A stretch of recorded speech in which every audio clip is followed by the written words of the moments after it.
6 months of gambling, let's go.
Good morning, everybody. It's Monday.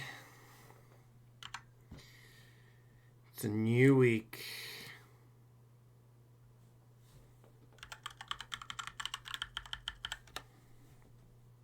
How are we doing? Miguel, thank you very much for the 8 months. Thank you very much for the resub. 6 months. You're not feeling it today? It's all good. It's all good. I think we'll have enough gamers. Monkey Monday. It's always a Monkey Monday, Kareem. Good morning. Good morning, Meth Man. Aham, Muzza. How was your weekend? Depression Day? Why is it Depression Day? Totally gonna happen this time, Source, trust me. Yeah, just to let you know, Miguel, so my job pretty much... Hang on, I've got too many windows open. My job, I'm currently working Tuesdays to Thursdays, which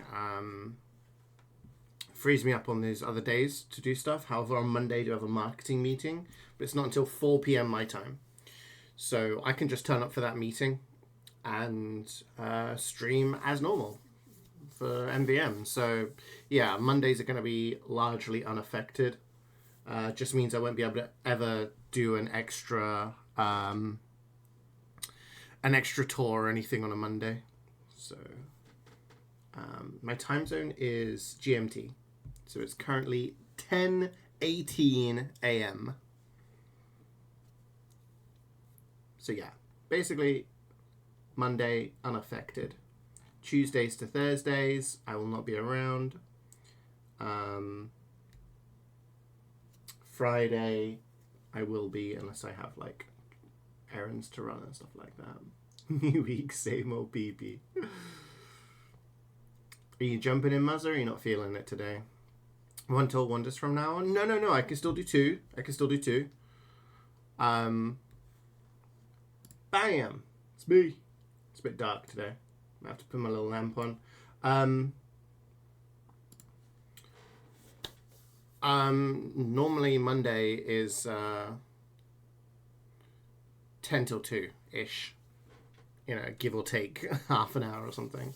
So yeah, I can crack out a 2 cities. I can do a 2 cities, and I can do a three missioner. And yeah, still do what I normally do. Just means I can't ever do like 3 tours unless I was to start earlier, or if we were to like mega speed run. Because I've got that meeting at 4. Mecha after, we can do Mecha after. See what people fancy. I got a job nicely. What work am I doing? I'm the community lead at a game studio. Doing sort of marketing and community stuff for an MMO. Well, it's an MMO, but it's also doing a whole lot of other stuff. So yeah, Evening chill streams on Wednesdays.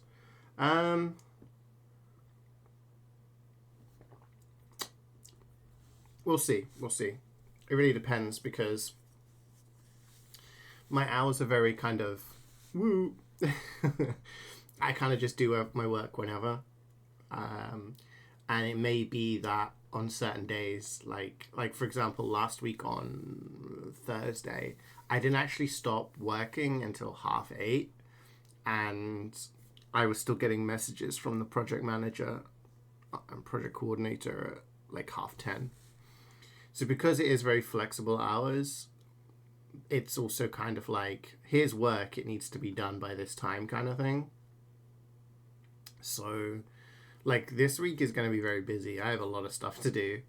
So it may be that like I'm supposed to work 8 hours a day, but it could be end up I'm working like 10 or more. It's just as much as the work gets done. And I don't really want to start off by being like, oh, well, I've already worked my 8 hours today, so I'm not going to do any more. Like, I kind of do want to try and get stuff done. So, yeah.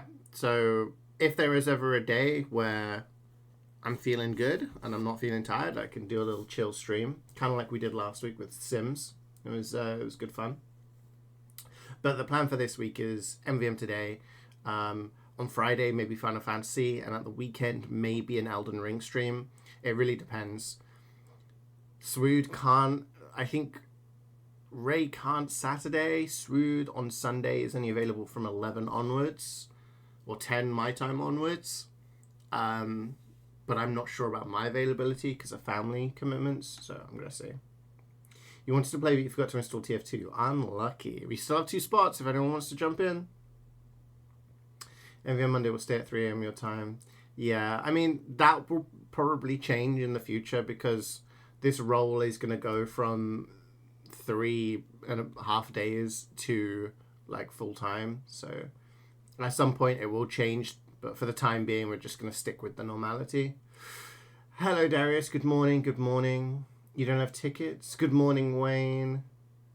Yeah, we could do Mecha after. I think we did Gear Grinder last week, didn't we? Did you see my message in party chat? Nope. Because unless I type a message, it does... Oh, wait. You have done 3 out of 4 missions already, but you don't mind repeating. What a Chad. Are you sure? See, we're going to finish on Metro. 1 spot free? Yeah, jump in, Gabriel. Jump in. You don't mind repeating everything? So we finish together. That's that is a teammate. That is a teammate. Final Fantasy VII Rebirth streams. Yeah, because we only got to chapter 2, didn't we? And it's going to be a lot. So I have to get up super early on Thursday because I need to return a book to the library.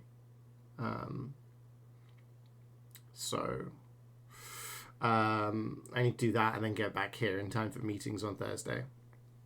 And then, so that pretty much frees me up on Friday to stream all day. Hi, Reaper. 5 stream streak. Let's go. You're not jumping in? I saw you were in TF2. I'm guessing you're probably going to get some sleep. This coming in week, you're getting 38. Wow. Yeah, I did like 9 hours a day last week. And I was kind of like, oh, loving the fresh trim. Thank you, Wayne. Thank you. The little... First person to say they liked my haircut. First person. Even my family. who were aware I was cutting my hair because they could hear it. And I said, I'm going to need the bathroom for like half an hour to an hour because I'm going to cut my hair and I'm going to have a shower and everything. And when I came down afterwards, everyone was just like, is the bathroom free? I'm like, yeah. All right. Yes. But thank you. Yeah, it was getting a little long. It was getting a little long and annoying, so just going... Ray was really trolling last session. He was doing a lot of door blocking. I ain't reading all that, Aham. I don't know what you're trying to ask. I'm sorry. Metro finish is pretty boring. No, well, we can spice it up a little. Hey Beanie, good morning, good morning. How are you doing? How was your weekend? You gonna go on a small quest? Okay. Yeah, okay, well if no one's gonna join then we can just jump in and play with 5. Bless a random with our presence. Make a new friend. You're gonna try to unbox a strange, unusual Wanderer's wool. Okay. Interesting. You're a true fan, Wayne. You're a true fan. And of course we have Apprentice. Apprentice on Thursday. Can't forget that. Finishing some kits before bed. Class in a few hours on MvM. That's all good. Thank you very much. I'm embracing the Aussie luck. I think it's about time somebody got something. I don't think any of us have had one for a while. What's on my game? Currently on my game itinerary. Oh, Lugi's gone offline. Lugi down. My game itinerary. So, currently for streaming, doing Final Fantasy VII Rebirth. Started it week before last. Got up to chapter 2. Just kind of doing some stuff off stream right now. Just like little collectibles and things like that. So we're going to be streaming that. In my own time, I'm playing a bit of Dead by Daylight because there's a new tome out. I'm playing Sons of the Forest. I'm playing Binding of Isaac. I'm trying to 100% Persona 4 Golden. Let's start the search. Oh, is it going to do that thing?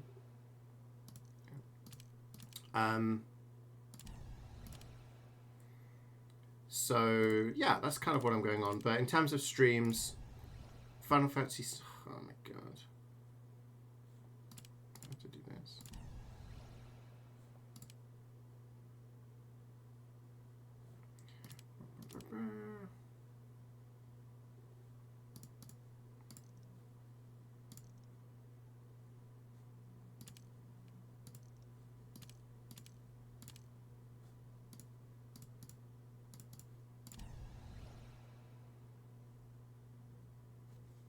Hopefully I fixed it, I don't know. Yeah, in terms of streams, we're going to do Final Fantasy VII. I did play Sims 3 last week. Okay. Can we make sure our... Can we all make sure our ping settings are like... I can't even select. There we go.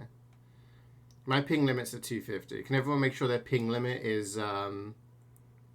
Fifth guy's not in the party? What do you mean? He's in the party. Can we make sure our ping limit is high? Because this is a new thing that's happened. So we all... I'll type it in chat as well. Can we all make sure our ping limit is at least over 150? It's because everyone's from different places. We got Europeans, we got Americans, we got New Zealandans.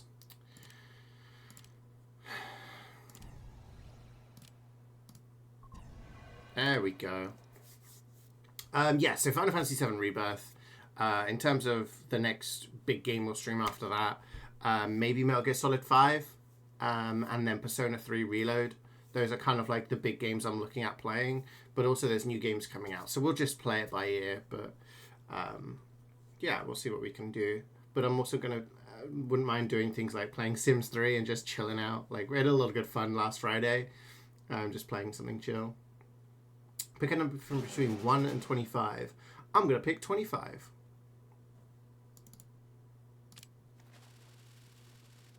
So waiting for Sons. So, I spoke to Jubats last night, Muzza, and she is busy tonight. She's going to dinner with some friends, and tomorrow she's at the gym. So either today or tomorrow, she's going to find out from her gym buddy what their schedule is for the week, and whatever day she's not going to the gym, we can play Sons. Srood said he's available every day this week except for today. So most likely Thursday, something like that. I thought this was a meme song. It is a meme song. Isn't it the weird guy from Oblivion? That's new? It is new, Beanie, yes. Basically, 125 ping.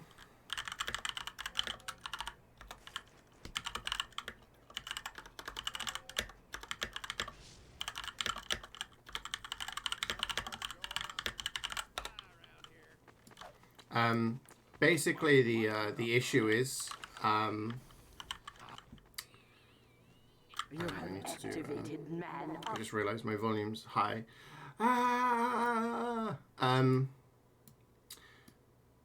was it saying? Yes, Beanie, matchmaking thing. Basically, there was an update which changed it so that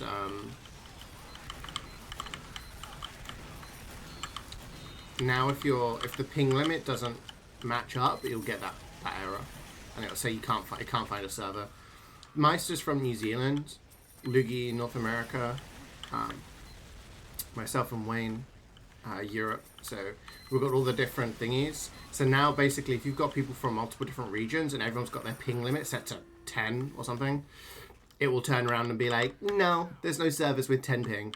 So you have to set your ping limit high enough, because as you can see right now, myself and Meister and pretty much everyone has like 150 plus. So yeah,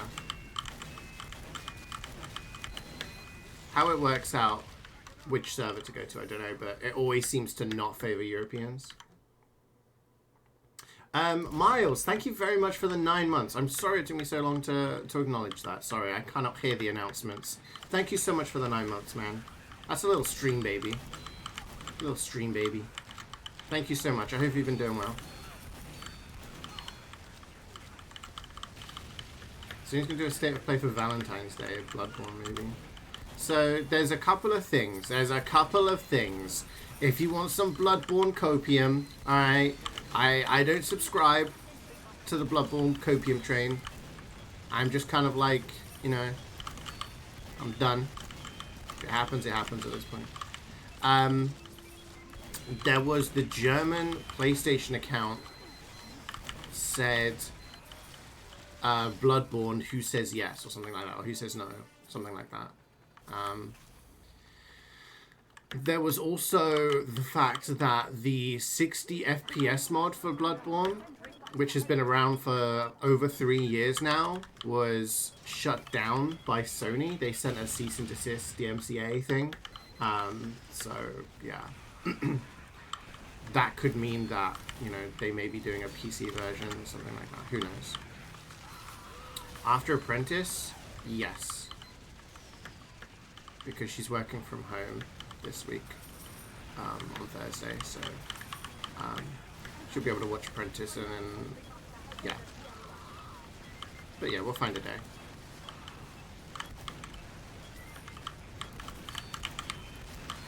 Keep moving down. There we go. Oh, I'm dead. Do I take game suggestions? Yeah, to an extent. Like, if people have got a game that they want to see me play, like, I'll add it to the list of things I'll check out, kind of thing. Oh gosh, money's everywhere. Okay, we're good.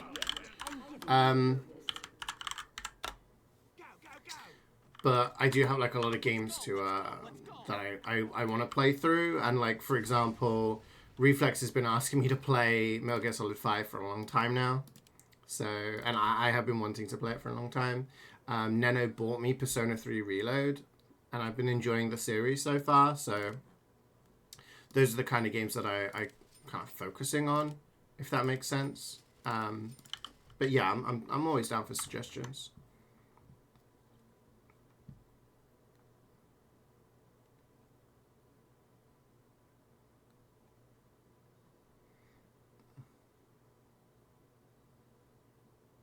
Yes, yes, that's what I was just saying. They cease and desist the PC emulation. So if you want to read into it, then you could say, well, they're sending a cease and desist for the 60 FPS mod because they're gonna do a PC port. Whoa! Like, who knows? At this point, who knows?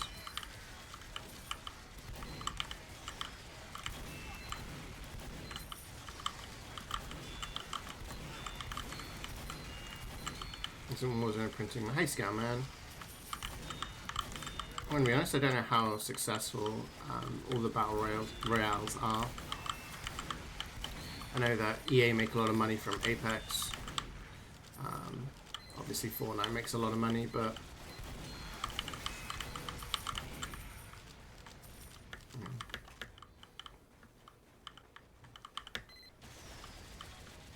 Hi Carrie, good morning. How are you?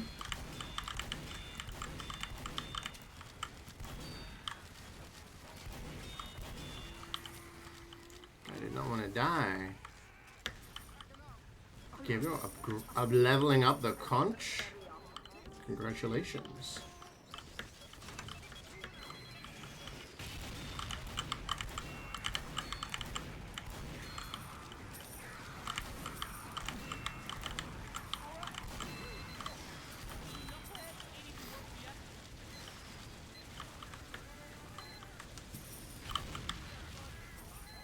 I mean, that's all they need to do, really, is bait people into playing the game, and then they can do whatever they want with it. And at that point, like, sunken cost fallacy in video games is real. It's so fucking real. The amount of people who play games like TF2 is a prime example. How many people are, like, still playing TF2, even though they don't enjoy it anymore? Just because they've got thousands of hours in it. You know,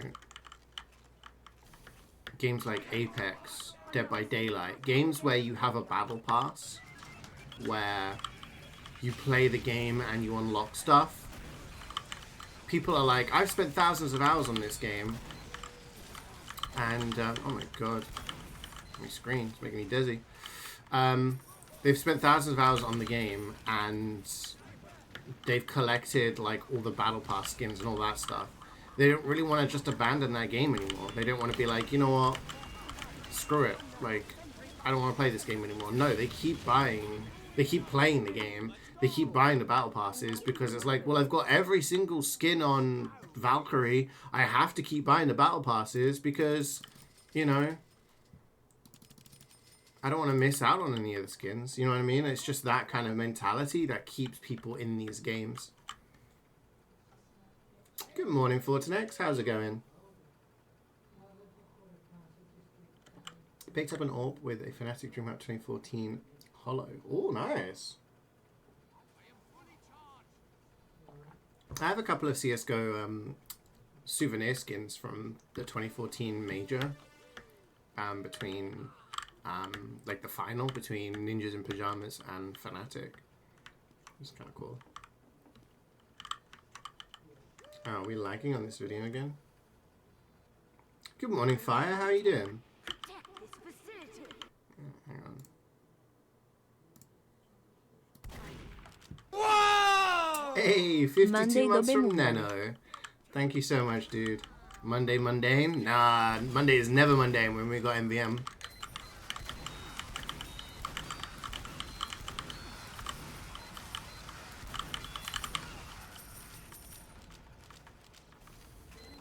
Hope you had a nice weekend. I did, thank you, Carrie. I did. It was like busy-ish. Well, not busy. It was chill. I spent some time with my family yesterday, which was nice. Yeah, it was a nice weekend. How about yourself? How goes the working life? Excuse me. It's been busy. It's been busy. I've been enjoying like getting back into the swing of things. It's nice to be part of a project and kind of coming up with ideas and whatnot. But yeah, it's been busy. Looking to be another busy week coming up. Oh. But yeah, it's good.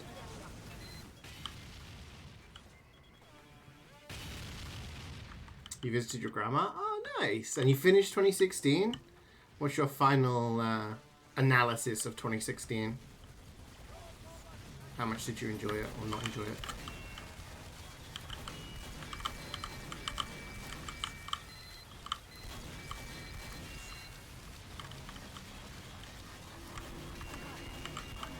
Yeah, I was playing some Rebirth Scoutman just because I'm in the open worldy area.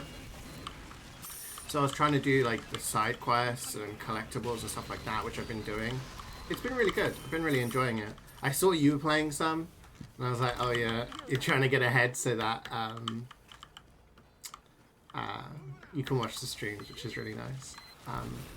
Yeah, so I'm hoping to kind of get as much stuff, like side stuff done, so we can plow on with the story next stream. Hero Project is always good. Yeah, it's nice that, like, there's a lot of work to be done on this game. Like, there's a lot of stuff that, you know, needs to be done. And I'm very task-orientated, so, being given a lot of things to do, it's kind of like, okay, I can sort of schedule my time, and I have that flexibility, which is really nice to just kind of prioritize what I feel is a priority. And you know, do you watch anything about Doom the Dark Ages? I saw like the trailer or like the latest video that they put out. I don't think I'm going to get it on release because £70 for a game is ridiculous. I think it's kind of crazy, and I don't like the way the state of gaming is going that way, but yeah. You got to hear the UK PM wants to call a reset between the UK and the European Union. I didn't hear about that, Mythman, actually. I guess I'm trying to avoid listening to politics because it's all shit at the moment. I know that's not great. We should all be actively trying to, you know, I do stay in touch with the politics. It just feels like at the moment, everywhere I look, a certain orange person is doing more and more stupid stuff, and it kind of puts me in a bad way for like looking at the state of the world.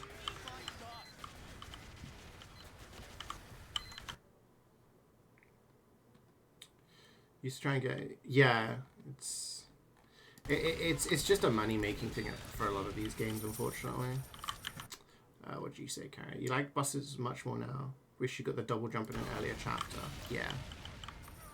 I still think 2016 is the better experience. Eternal added a lot more stuff, and it was a very good game, but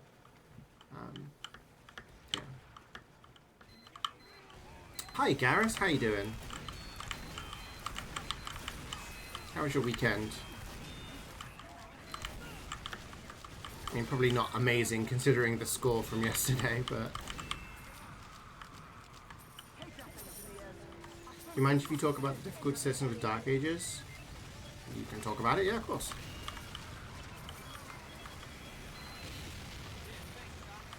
Thought you'd be in an office setting like a corporate origin of Cyberpunk right now, different hours. So I work remotely, Gareth. I work remotely. So I've not gone full corpo yet.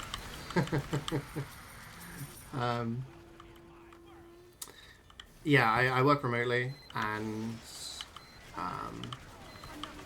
my official working hours are Tuesdays to Thursdays at the moment. There's a sniper. Oh, a sniper's down here. I was like, it says there's snipers here. On Mondays, I only have a marketing meeting, so that's just something I do later in the afternoon. So yeah, I'm still able to stream on Mondays and Fridays for weekdays, and trying to squeeze in some weekends as well. You like the platforming in Eternal? Yeah. My friend Toast, who is a massive Doom fan, he's played every single game like a billion times. He used to download incredibly difficult mods for the original Doom. I think to date, that's still the only thing he's ever streamed on Twitch. He used to download the quote-unquote impossible levels for Doom and stuff like that, and work on those. He really didn't like the platforming in Eternal. It's not really his vibe. He's not really like a platforming kind of guy, but I didn't mind it. I know that was a common criticism for a lot of people in Eternal, but I didn't mind them. I quite like the platforming sections. But yeah, it's my criticism for Eternal for different reasons. I like this song. Plus, thumb up whoever requested it. Working remotely is great. Oh, it is, yeah, because it does give you a lot of leeway. When I used to work at the hospital, for example, I used to have to get like a really long bus. I had to get up at sort of 6:30 in the morning in order to get to work for 9. Now I can roll out of bed at 9:30, put the kettle on, and it's pretty good. Amarin's making the same mistake and starting to look like a choice instead of a mistake. Yeah. I feel like the same thing is being said by Amarin as it was by Ten Hag. The whole like just trust the system. Like I just need my players. Like the same thing happened with Ten Hag for what 2 years or whatever. Trust the system. I just need my own players. Like this system works. I feel like a good manager. You give them players, they should be able to get the players working like successfully. And with the amount that has been spent on the United squad, I would not accept the results from the manager. And I do feel like it's a lot of naivety from fans and other people who are like, oh yeah, just trust the process, it'll be fine. At what point like do you kind of raise a question mark over it, But yeah. Did I get a new job? I did, yeah. I started last week. So, yeah. I'll still be able to stream MvM Monday. That doesn't change. I'm working as a community leader at a gaming studio. You can change stuff like rate of enemy fire. Yeah, so there's a lot of settings. It's not just like easy, normal, hard anymore. It's, yeah. I thought that was quite cool because there may be some aspects of the game that some people don't like. Maybe they're good at certain things and not good at other things. So, your weakness is platforming. Happy Monday, Sunny. How are you doing? How was your weekend? People tell you to trust the system. Something's not right. Yeah. And I think in sports, like, this is a common, like, discussion that has been had for many years about who's the best manager and this and that. And this is why I rate managers like Mourinho and Ancelotti higher than Guardiola. Guardiola, if you give him like a great squad of players, he'll probably create a system that will be incredibly difficult to beat, incredibly strong. Right? But I feel like Ancelotti and Mourinho, you could give them any squad and they would find a system that works. Mourinho has had success at big and small teams alike. Ancelotti has had success with teams that have been decimated by injuries and departures. And I feel like a good manager, you should be able to give them a squad of 20 to 30 players, and that team, like, you find a way for that team to win. I think if you're just losing and you're being like, oh, well, I just don't have the right players yet, or, oh, no, like, you just got to trust the system, then it's kind of like, you should be winning. You shouldn't be losing at home. Like, out of the 7 home games they've played in the Premier League, they've lost 5 of them. That's insane. That should be happening. Congrats. Thank you, Fire. Appreciate it. Thank you. You smell a banger. Yeah, I think it's okay that every Doom's different. I do think, though, that people are completely valid in saying whether or not they like a certain Doom or not. Like I said, Toast wasn't the biggest fan of Eternal for certain reasons. I had other reasons why I wasn't, like, liking it as much as 2016. There were good games in their own right. It's just when you compare the series, I do think there is a certain element of expectation. Imagine if they turned the next Counter-Strike into a class-based shooter with hats and gimmicks, you know. I think people would have something to say about that.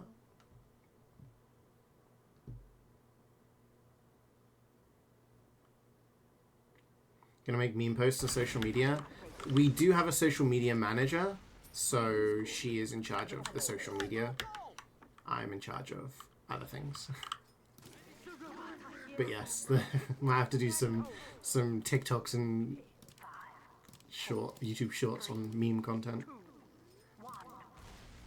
Nope, I didn't press accept in time.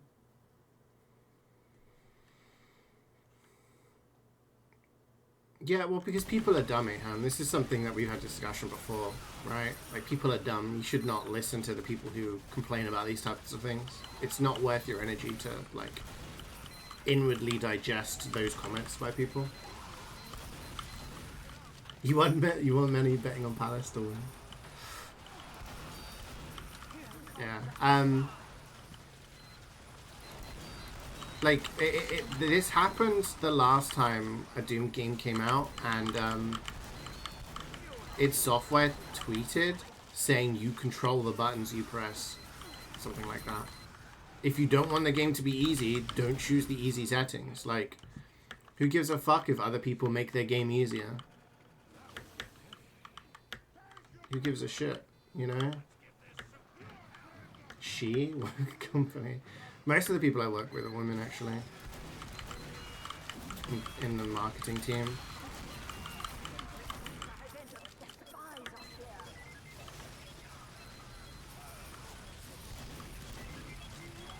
The hardware requirements? Yeah. I mean, when Eternal came out, that was shortly after I got this current build. Which I specifically got for Half-Life Alyx.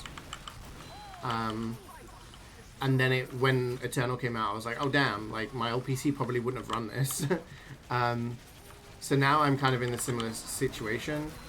So the game's too expensive and the hardware requirements are high. I could probably run it, but most likely just gonna wait. The brain rot? Yeah, the brain rot is kind of... you gotta put your mind... You gotta put yourself in the shoes of the people consuming the content, right? Your GPU is below minimum spec. What's the minimum?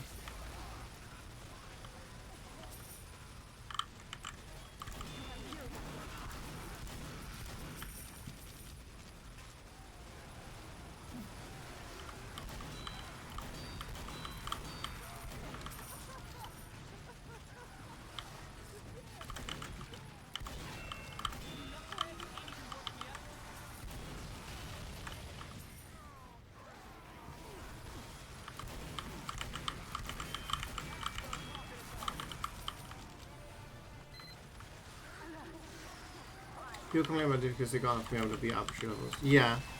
It's the gatekeeping thing, right? People, unironically, like to gatekeep certain things.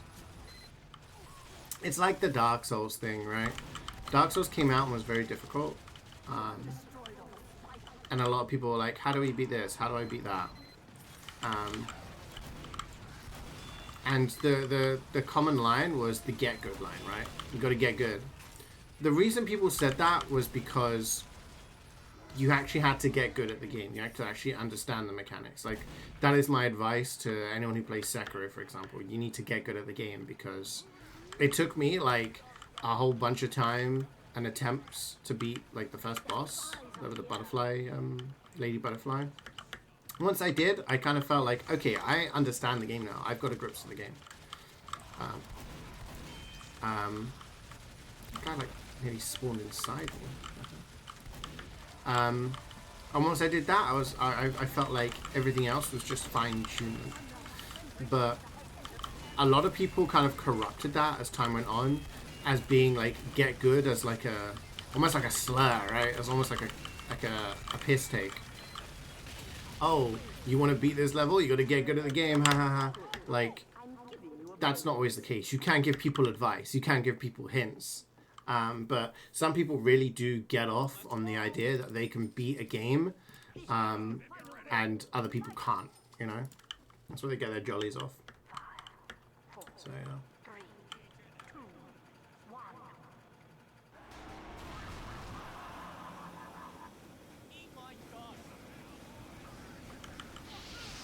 Yeah, my highest, oh, I'm gonna die.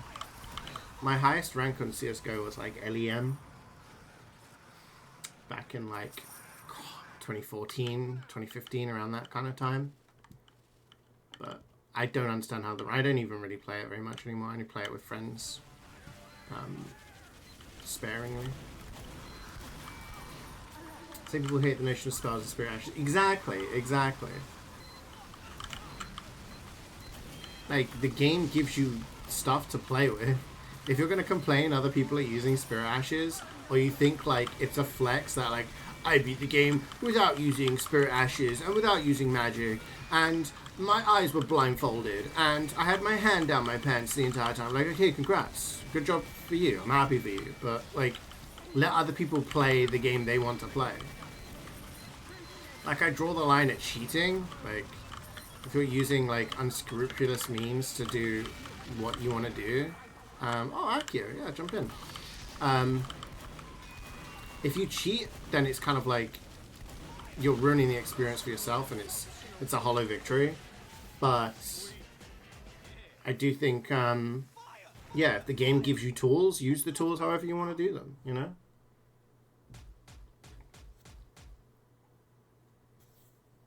Yeah, Elden Ring is specifically designed for Spirit Ashes. The game is completely designed for that. Like, what did I get? The game is designed for Spirit Ashes because a lot of the bosses have AoE attacks. A lot of the bosses, you know, don't have very much cooldown between missing an attack and doing their next thing. So it is specifically designed for you to use Spirit Ashes and have more than one person in the arena. If people are able to beat the game without Spirit Ashes, amazing. If you're able to do it without, you know, leveling up and all of that, congratulations. Like, but those are self-imposed challenges that you have set on yourself. Do not take your standards and your personal challenges and confuse the idea that you can apply those and expect everybody else to do them. You know? It's like, imagine if people played MvM, right? There are people who can play MvM with just two people, two-mans, they call them. Just two people play MvM together and they can beat the levels. Imagine if I started shit-talking other people because they had 6 people playing. Oh my god, you use 6 people to play MvM? Freaking losers. Like, two-man it, dude. That's the way you're supposed to play, just two-man it. 6 people's way too many. That's easy. Like, it's ridiculous. It's ridiculous.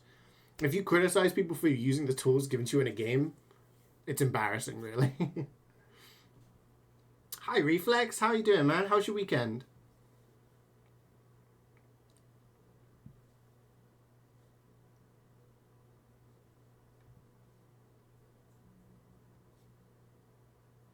You looking forward to today? You overslept seeing as the first one. Oh, no. That's okay.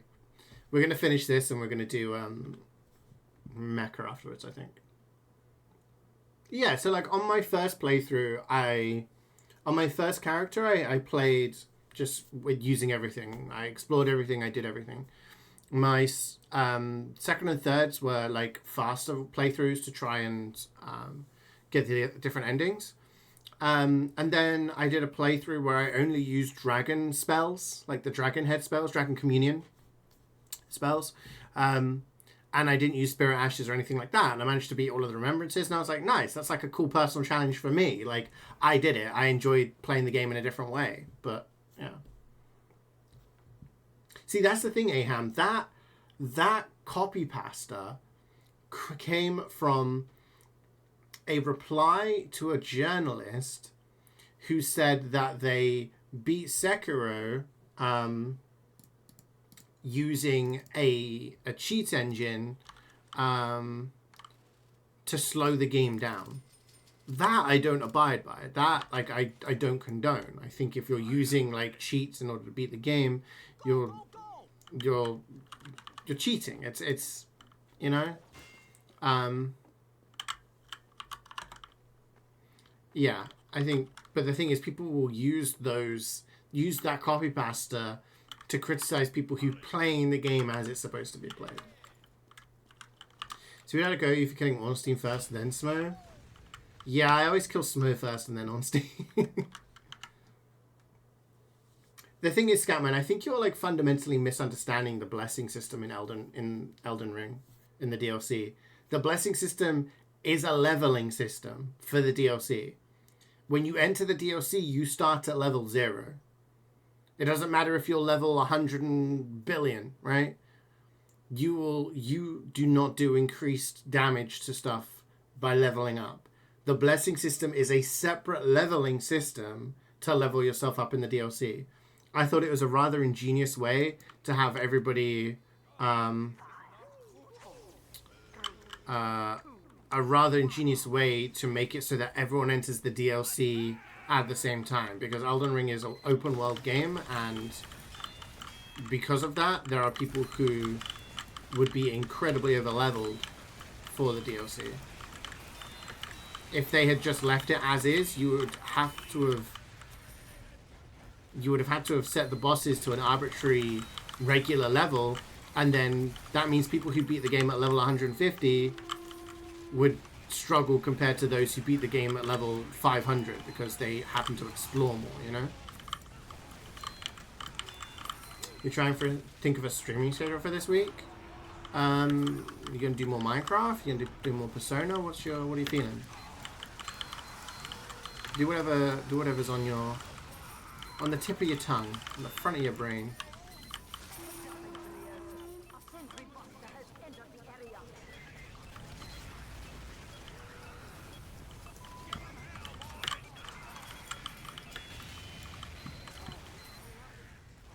He was just trying to kill them and you end up killing on Steam. It wasn't on purpose. Yeah, I mean, it doesn't really matter. Like,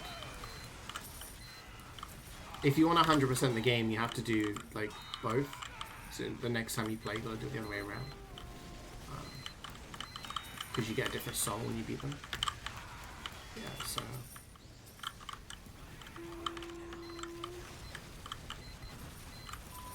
You don't mind about the DW stuff, he specifically did it because he couldn't keep up with the demanding combat.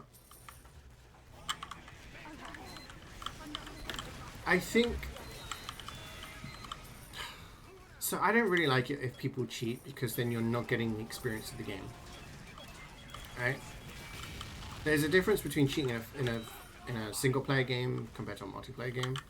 In single player, it's a lot less, you know, bad, I suppose. But I do think that the issue is he came out very, like, arrogant. He came out very kind of like, I did this and I'm not ashamed. Like, if he just raised his hands up and been like, guys, I'm sorry, like, I could not beat this game without this. It's that hard. That would have contributed to the review. To come out and being like, I'm not ashamed, the game's too hard, they shouldn't have done this. Like, that it gave the wrong message. It gave the wrong message. Like, it was almost like he was proud and gloating about it. And if you're coming across like that, I think you're missing the point of the game. Like, criticizing the game for being too hard. Yeah. Secondly, I think it's more of a criticism on the state of journalism in gaming. Because when I used to buy magazines. I used to buy gaming magazines all the time, right? And when I was a kid, and I used to get Nintendo 64 and then GameCube ones, and I'd read the reviews, and you know, this was before the internet was what it is today. And I remember even in this small, like, gaming magazine, or relatively small gaming magazine, they had like 7-8 people who would play the games, and whoever played the games was done so based on what the strength was. So there was a person who was really good at platformers, or played a lot of platformers. So whenever there was a new platformer, like Banjo-Kazooie, Banjo-Tooie, or whatever, they would play those games and give their honest opinion of it. If there was a game that was a difficult game, they had a guy who was like the gaming god, you know, and he would go for it. I guess what my point is that if you're expecting people to take you seriously in terms of journalistic integrity, that yes, like, we're going to review this game to the best of our standards. If you are playing a difficult game that is a Souls-like, you have someone who is good at those games. Do not put any old schmuck on there who, like, needs to use a cheat engine. You know what I mean? If that's the case, then you are not getting a good review. You're not getting a review from someone who can actually give you an accurate representation of what the game is about. I think that's a big issue. You know, like how we get to the point where people couldn't even beat the tutorial level on Cuphead. You know what I mean? Like if I was to throw together a journalist team from chat right now, looking at who I've got in chat, if there was like a strategy game, I'm gonna throw Sani on it because she plays a shit ton of RimWorld. Like I trust her opinion on that. If there was a gacha game, I'm like Reflex. How does this compare to other gacha games? You know, if we had like a JRPG, I'm getting Nano or MvM to play through it. You know what I mean? Like that's what I'm doing because I'm not gonna put Reflex on like a story game that he doesn't care about. I'm not going to put Sani on something that she's not going to. I'm not going to put Neno on like a horror game. Like, you see what I mean? Like, you have to do that. And if you have people who can't beat the game that they're supposed to be reviewing, you're not getting a good review out of it. And the journalist kind of like... It's terrible journalism. It's terrible journalism. Oh yeah, absolutely, Neno. And I think there's some cool games. I mean, when I played through Prey, as much as I had a few criticisms over that game, I really enjoyed the way that you could just approach the game and do lots of different things, right? And I do like when games kind of like, hey, you've got to get to point A in order to get an item to take to point B, but how you do it is up to you. I think that's cool, and I really appreciate that. And people take that kind of methodology into other games as well.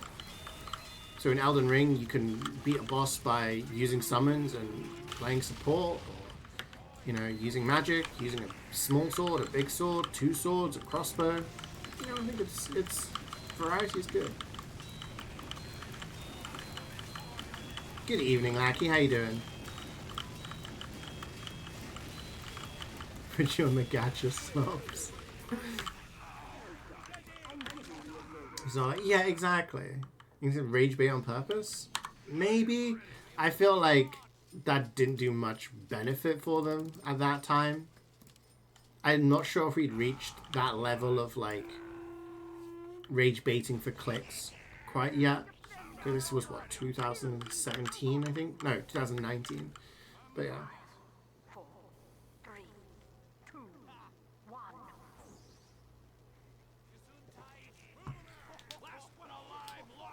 I really like your perspective on this. Thank you. I mean, I think it should be like a pretty basic thing. I think that's... This is the thing, like... If you're getting your reviews from somewhere, you need to trust the ability of it. And let's say that guy who reviewed Sekiro was like 5 out of 10 because of these reasons. You can't trust that review because the guy can't even like play the game without cheating, He's not the person you should be listening to.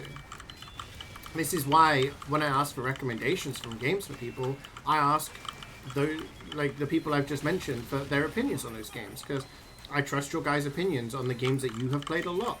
MvM has played a lot of the Yakuza games, so I can ask for his opinion. Nano has played a lot of the JRPGs, like the Persona series, so he can give me his opinion, and I can listen to those guys and be like, oh, okay, so you liked this one, but you didn't like this one, you know what I mean? I feel like I would like to think you guys can do the same. Like, you're not going to come to me and ask for my opinion on a stealth game, right? You're not going to be like, oh, what do you think of Stealth Samba 2? Because I'm going to be like, I fucking hate stealth games, I'm terrible at them. But if you're going to ask me about, like, my opinion on Marvel Rivals, because I play a lot of class-based shooters, or my opinion on any other game series I play a lot, then I'd like to think you would, you trust my opinion on those things. You know what I mean?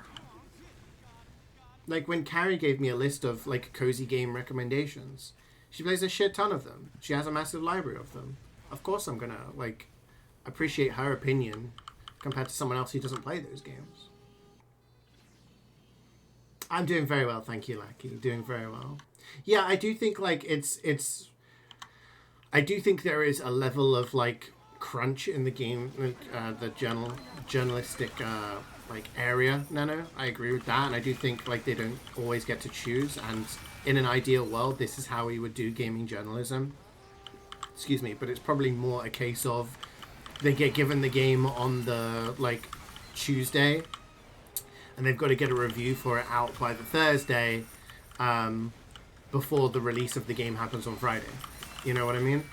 And they've got like a couple of days, and you know they have to finish it regardless.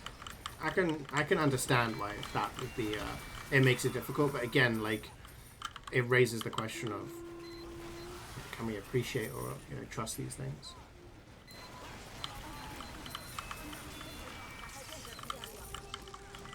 I don't need any gadget slot, but thank you, man. Oh, we got audio issues? Give me 1 second. No, let me finish this wave, sorry, because we've got things going on.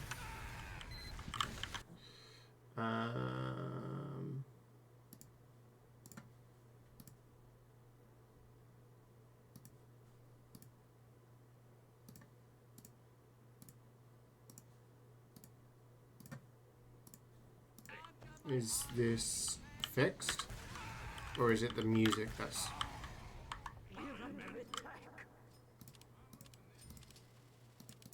not fixed? So the issue is with the song request one.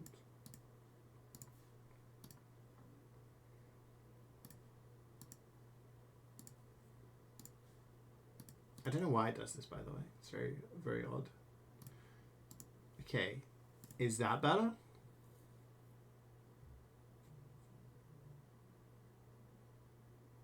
Thumbs up, thumbs down. Yeah? Okay, so it was the... Okay, thank you, thank you.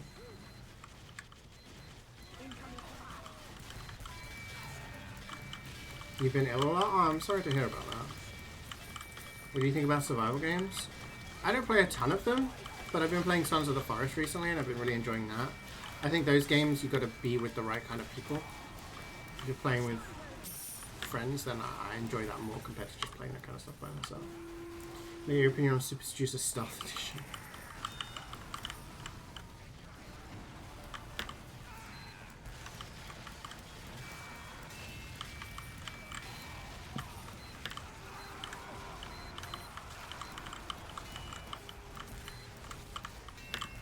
Oh, your controversial expert opinion, Little Kitty Big C is a bad game. Many more games that do similar things are not bugging message but with better story. I mean, I didn't buy it. I got bought it, so I can't comment on the price. I thought it was a fun, chill game. Like, it doesn't try to be anything that it's not. Like, I don't think the story is the focus. I think it's more just a collectathon, more than anything.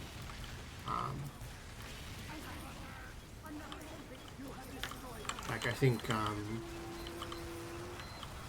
it's not like a game like Stray, because it also has a cat. It's not like that, because, like, that's more story-based and more atmospheric. Little Kitty Big City, it's not like a Game of the Year contender, but it's supposed to be just like a chill, go around and collect things kind of game. How's my weekend been? It's been good, thanks. Played some games. Hung out with my family a bit. Pretty chill. It was good, yeah. It was alright. Ready for the new week.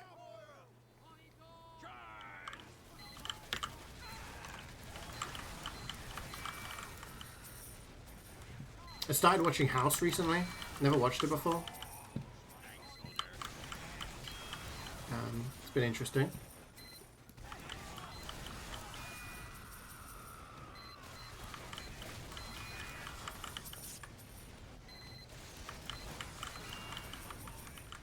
Yeah, I mean, I beat it in one... So how much is it? Out of interest. Because I beat it in one stream.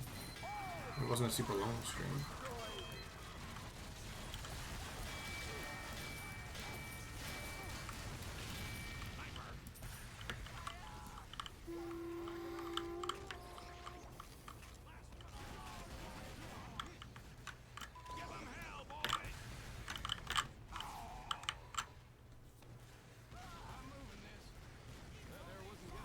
You stream so much this weekend.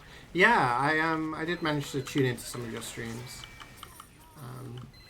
Just doing a little lurking. I'm glad you've been enjoying it.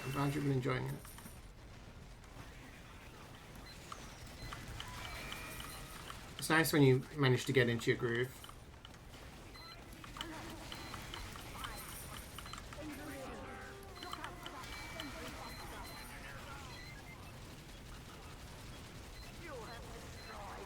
You know, playing a passive-aggressive doctor. Yeah. Yeah, it's been good. It's been fun. I like medical shows.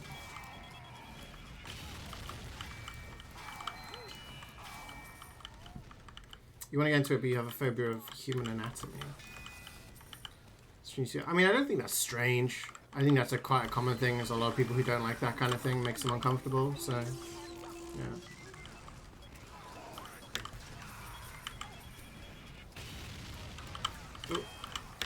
Yeah, I need to check with the guys whether Elden Ring can happen this weekend or not. If it does, then yeah, we have Elden Ring on a day this weekend. I think we're close to like beating main game at this point. I think we've gotten like a lot of upgrades and stuff. The thing is, there is of course the dreaded Millennia, but I think if we do the funny and get like the 3 mimic tiers also with Comet Azor to just beam her down, I think it'll be hilarious.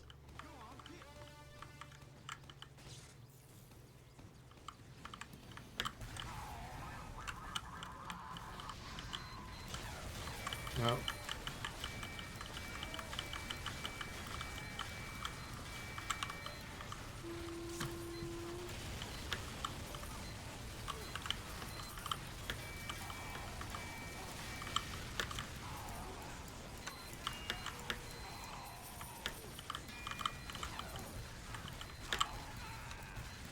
From the game Sims 3. Yeah, that's the one. The mother of Dolby.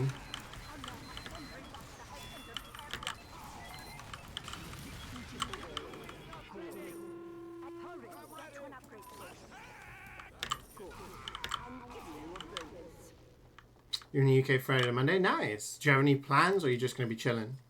Are you going to go anywhere, see anything?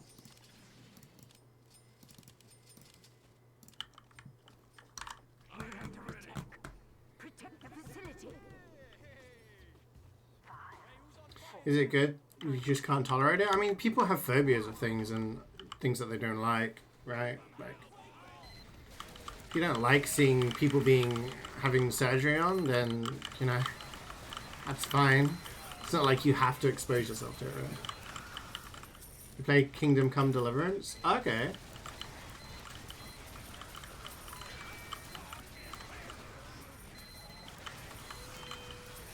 I'm gonna visit Creek's family? That'll be fun. Hope you have a nice time. Oh my god, I think Wayne just got frogged. Get frogged, son.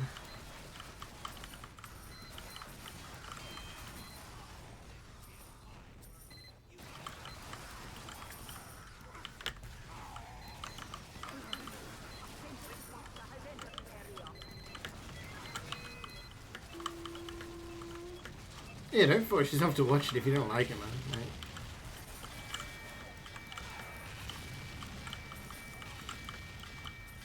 I mean, I worked in a hospital. I've seen live operations and autopsies, and I watch a lot of medical shows, so that kind of stuff just doesn't bother me. But if someone said that they don't like that kind of stuff, I would be like, well, no, like I wouldn't recommend it to them.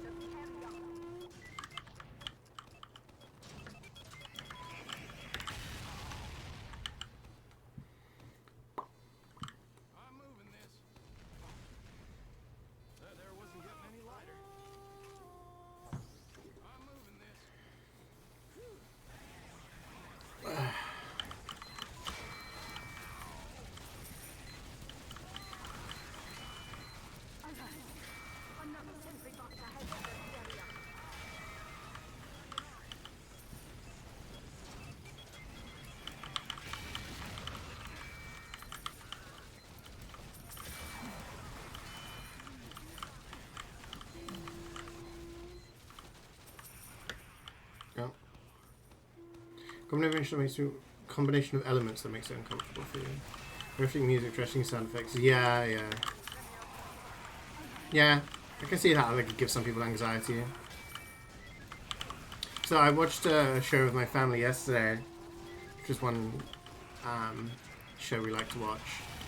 It's called Silent Witness, and it focuses on the forensic pathologist side of like murder cases. So like most murder mysteries, they're like you're following the detectives, the police officers, as they're trying to solve the crime. This follows like the scientists who like do the autopsies and stuff like that. And the episode that we watched last week was this person that had basically been dismembered. So they found a hand floating in a canal, and then they found like a random ear, and then this woman got sent the person's head in the mail. So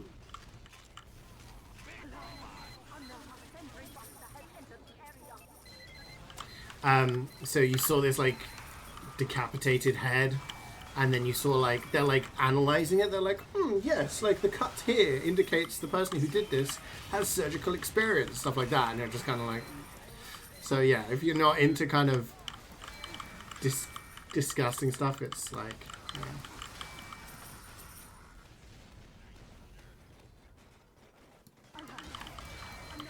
But I find that stuff very interesting because that's like a lot of stuff I went to university for and like studied, and I find it kind of fascinating.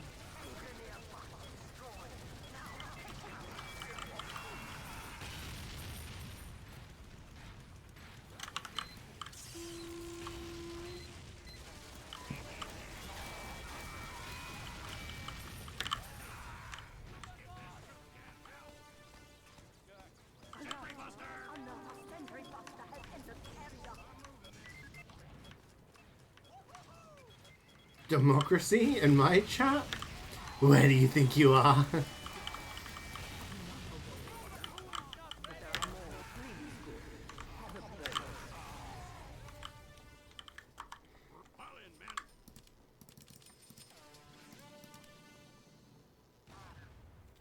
Oh, it's frozen.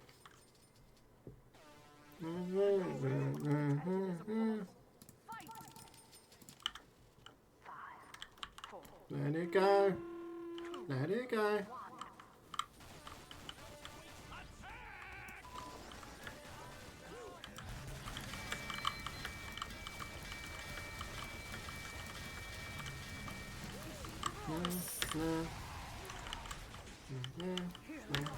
What are you listening to? I believe it's Crash Bandicoot singing Let It Go.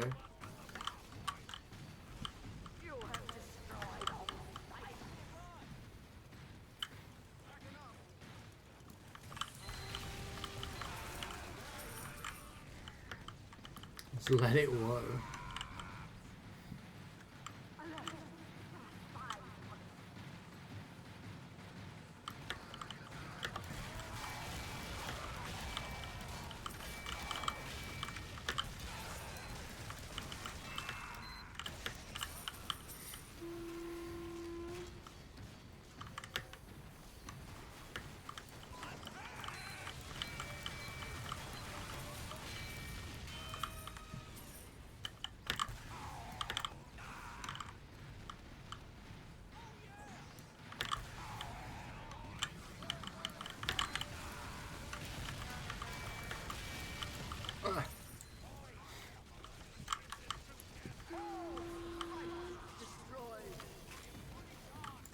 It's over soon, chat.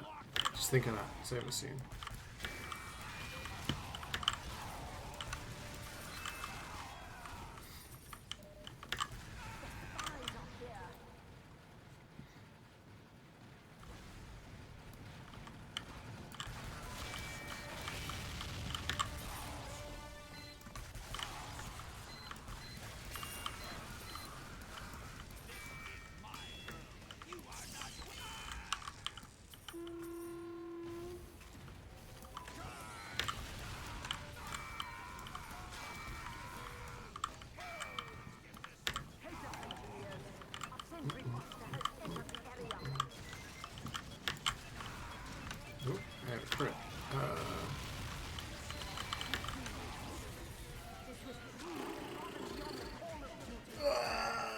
what's happening this week?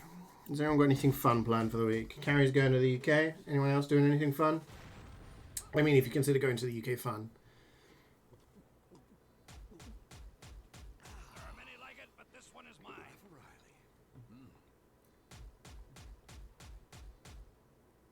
Because you're not fun? You're fun. What are you talking about? I gotta finish this book that I'm reading. I talk about fun and then I talk about reading like a fucking nerd. I'm reading this. It's called The Dark Forest. It's the sequel to The Three Body Problem, which is they turned it into a Netflix show. So I have to finish that one because it's due back in on Thursday, and there is a third book in the series. I've also got The Witcher and a couple of other things, but yeah. So I have to finish that by Thursday. So far this week I'm like gaming, working, reading. You're gonna try the Hot Ones challenge this weekend? Okay. You're gonna do like your own personal like sauce? You're gonna buy some sauces?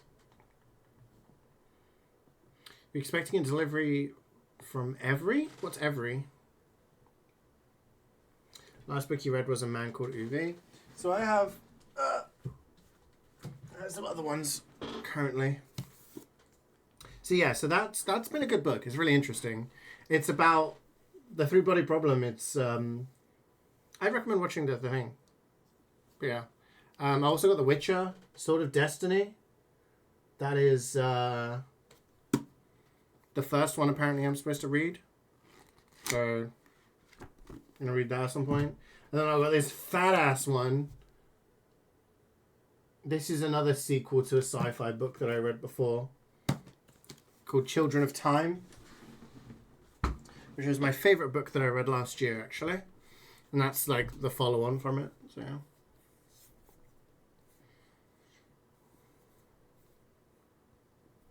Today recurrent, it's kind of questionable. The fact you don't know is a good thing. Oh, it used to be Hermes? Oh, I've heard of them. Okay.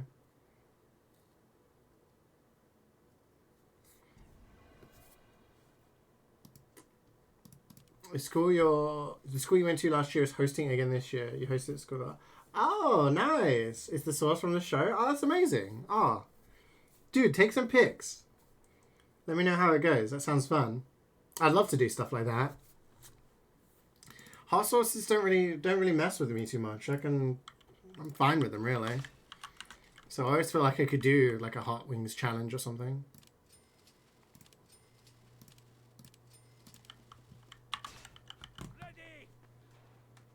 You got tea and cake? What kind of cake you want? I had pizza yesterday and I felt terrible afterwards. Like physically terrible, I mean. Like, so I'm gonna have like back onto some healthy eating this week. DPD's gone to shit, really? I haven't had any problems with DPD, but I haven't used them that much.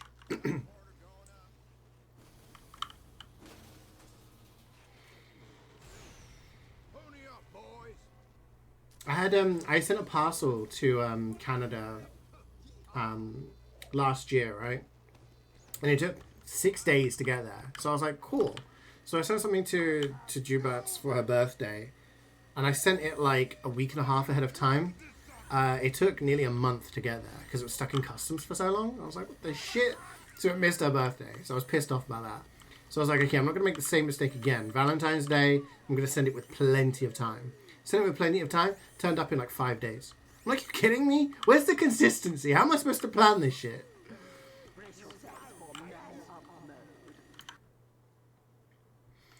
Check out the new Witcher book that just came out. It's a prequel to Geralt's story, something to read at the end. Oh, okay. Interesting. I'll check this out. Yeah, I think it was Carrie who said that Sword of Destiny was like the first one to read, so yeah. I thought I'd start off with that.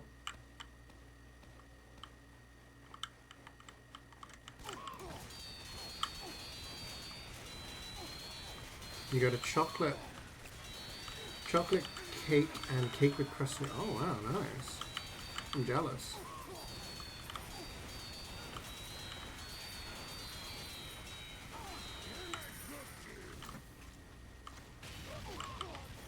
Did you swim from Canada? Did swim from the Canada? Thing is, it arrived in Canada within like 2 days.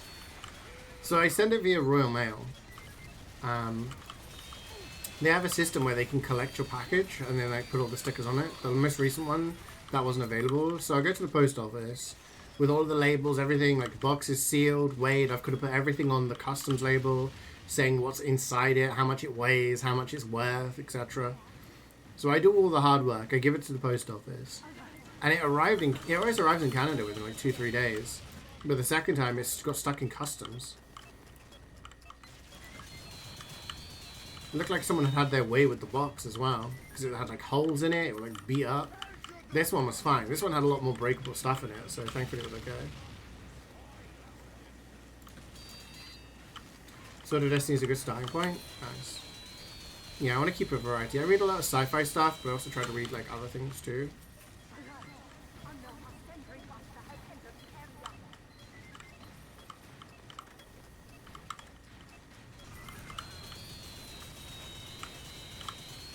But I had all of these books on reserve. So my plan on Goodreads is to try and read a book a month. Last year, I reached that target. I read 14 books in a year. So I just went over. But I had them on reserve because I'm guessing like those are popular series and everything. And then all of them became available at the same time. So I was like, shit, got 3 books now and I gotta like finish them before I ask for them back. Romeo's horrendous.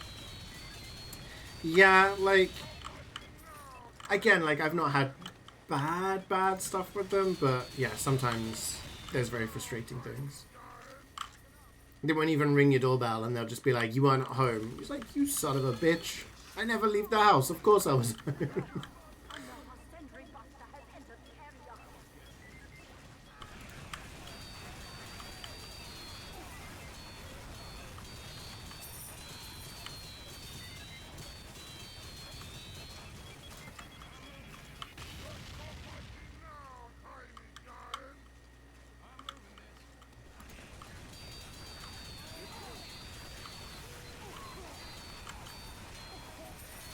Yeah, I've got to finish this book by this week, and then I'm trying to finish The Witcher next week, maybe. I'll read through it.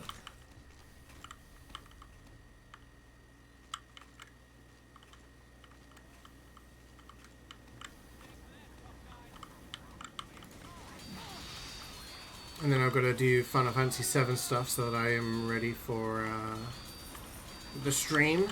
Continue the story.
Oh, I'm like hyped. Apprentice is back, you know.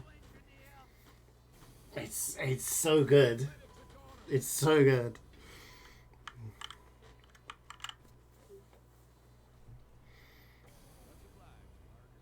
How do you parry in Cuphead? You can only parry pink projectiles or pink items. Sound off if you're ready.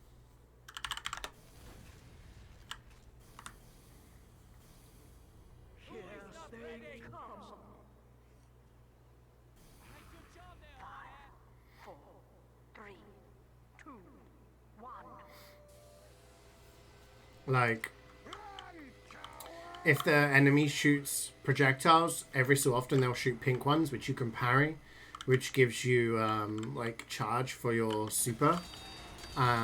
Sometimes there are things in the background as well, which have like something pink on them, which you can parry as well. If you want to get perfect scores, to get S ranks, you need to have, I think it's 5 parries in each level. And there's different things you need to do. You need to use your Super X, like 5 charges worth. You have to parry 3 times, 5 times, I can't remember.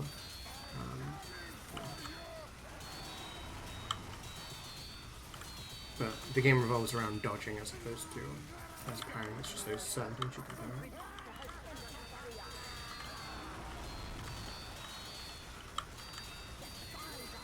Here, rock, paper, scissors drop out hard. Yeah, I felt like I understand why the girl or the woman was fired last week. She didn't have much like energy to her. It was more like, oh, this is a banger by the way. She didn't have that much like energy, you know. Like, why should I not fire you? You should be like, I'm great at this. Like, you know, I put in my all. Blah blah blah. You know, she's just kind of like, I didn't sell much, but you know. Like she just didn't like she had any fight left in her, you know. So that wasn't a good look. I felt if she put a better representation of herself, she would have stayed, and rock paper scissors guy would have gone. But he's definitely a marked man though. If he fucks up again, he's in trouble.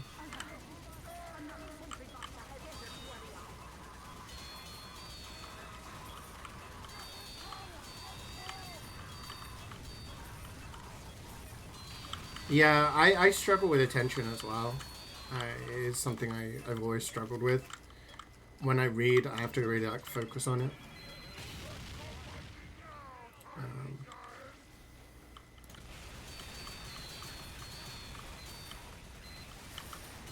Otherwise, I end up like rereading stuff and things like that. It's a good thing to do in the evenings, I feel, before I go to sleep. Kind of like turns my brain off a little bit, rather than staring at a screen. And just kind of, you know, gets me in the zone for sleep.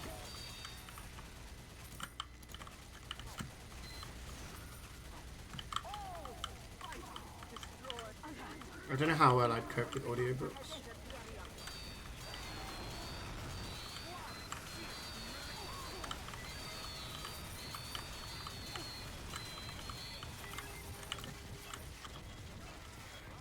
Yeah, no, exactly, no, yeah. I'm the same. Often it's because you read it, but then you're thinking of something else as well. Like your brain's too active, you're thinking of other things. And you kind of get into that area where you're reading it, but you're not actually, like, acknowledging it in your head.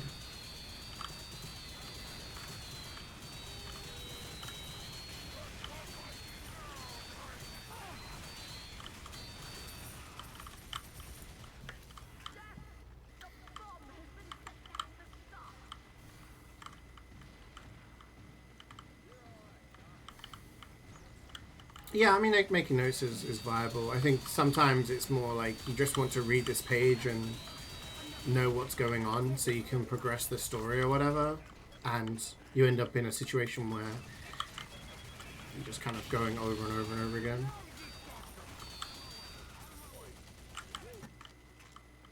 It can happen with, like, TV shows as well sometimes. Sometimes I'm just like, I blank and I'm like, wait, what happened? Who died? You know?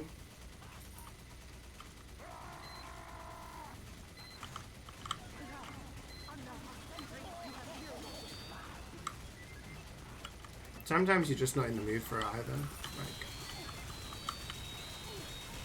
it's your own free time, and you should spend it how, like, what's enjoyable for you. You know, if that's better than if it's in that moment, reading's not working, then you know, play a game, watch a video essay, watch a movie. You know, do some sort of building thing. I need to get my dad to get a hobby. My dad is like, how to describe it?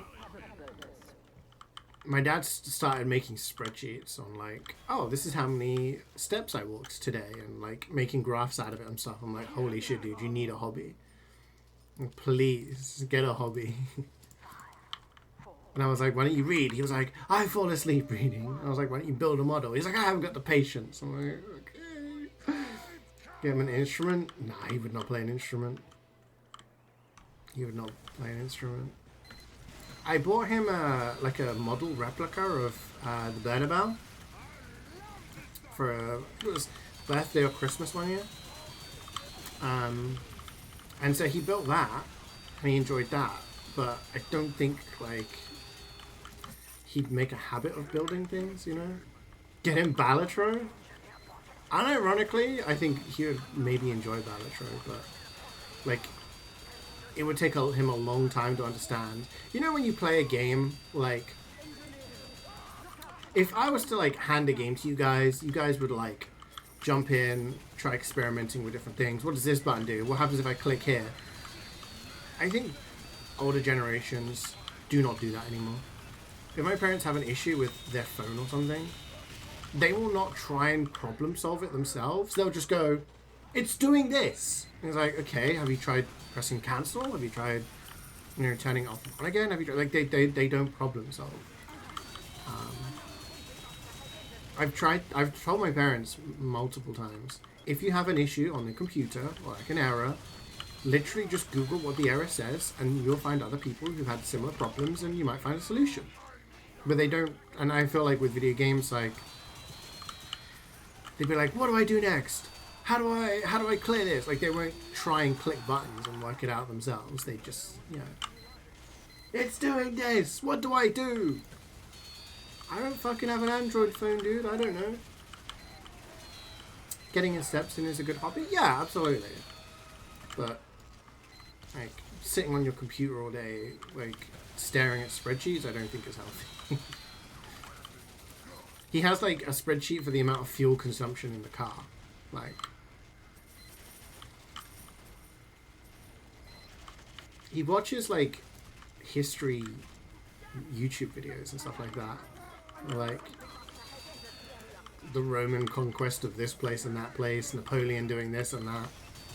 So he enjoys that kind of stuff, but then, yeah. And obviously football and stuff like that.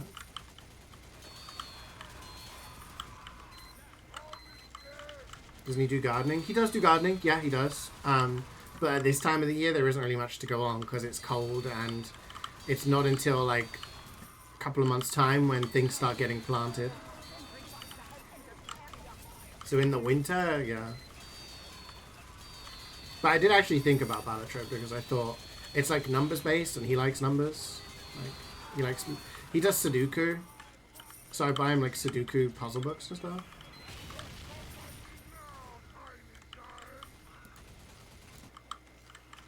Hey, Bargo, thank you for the 27 months.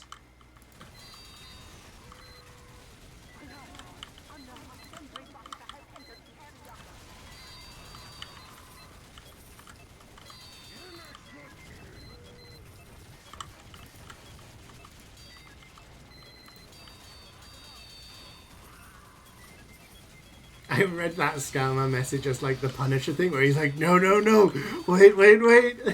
This one wasn't me.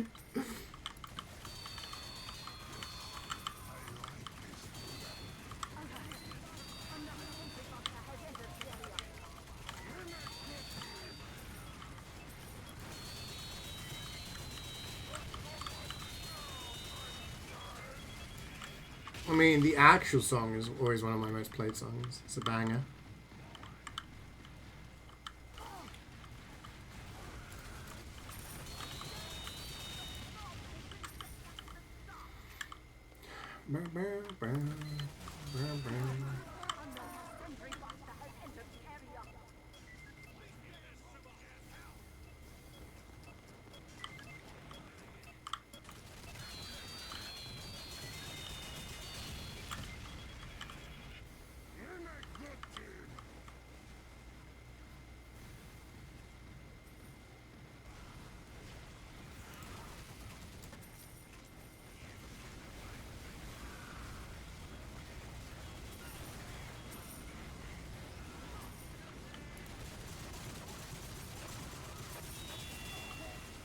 Uh-oh.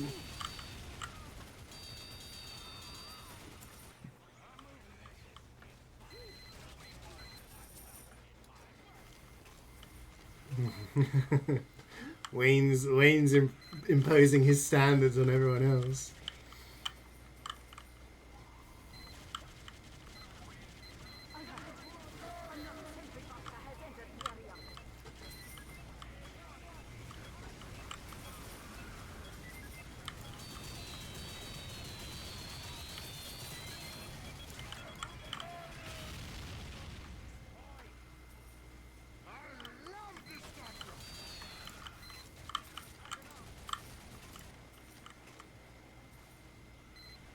Banger? What's this from, Reflex? Or is this just an artist?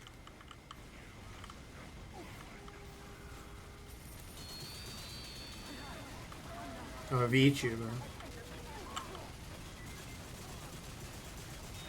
Do you watch a lot of VTubers, or is it just like one or two in particular? I never really, until you were talking about it the other week, you're talking about VTubers and all that, I didn't realize how big of an industry it was. I was unaware. Oh. A pretzel! Surprisingly huge, yeah.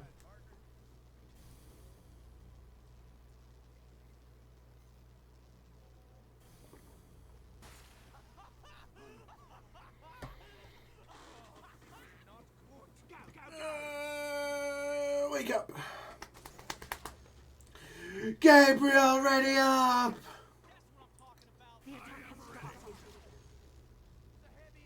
It's gone too big. It's hard for people to break out without VTuber core now. Really? Okay. So like, the industry is kind of like taken over. So as like an individual, it's harder. You're loyal to one English one. Then for the rest depends on what they play. Okay.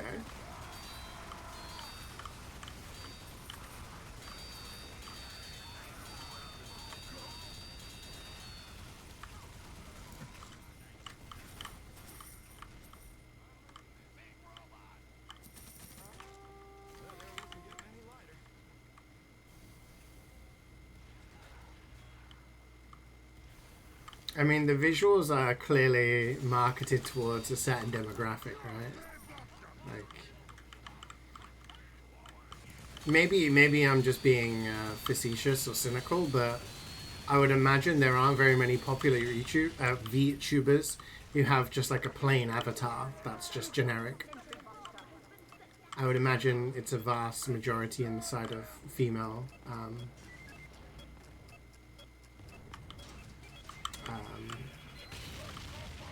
It's probably a predominantly female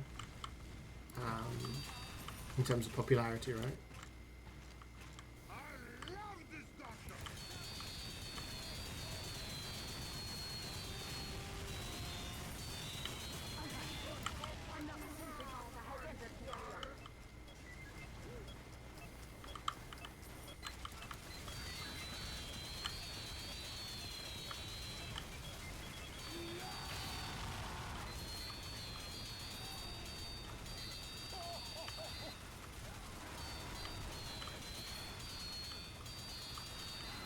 That's alright, it's just music, ain't nothing wrong with it. It's not like it's just someone yapping at the end of the video or anything. Don't worry about it.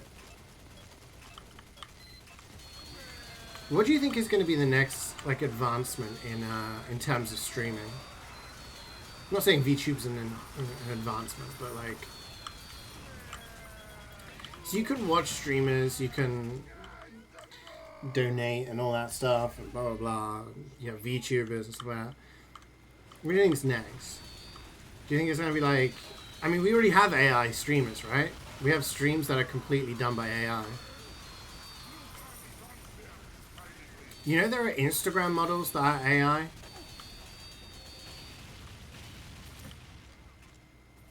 You know there are people who like have entire like AI art or whatever, AI photos of people that don't exist, and they have a personality. So this is Jenna, and she's a Instagram model, but it's just AI.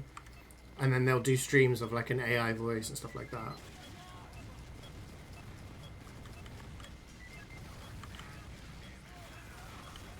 Going full VTuber. I could just do the C face yapping in the corner.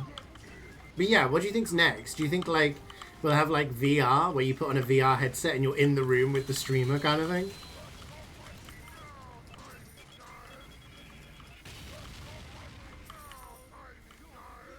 A shark VTuber.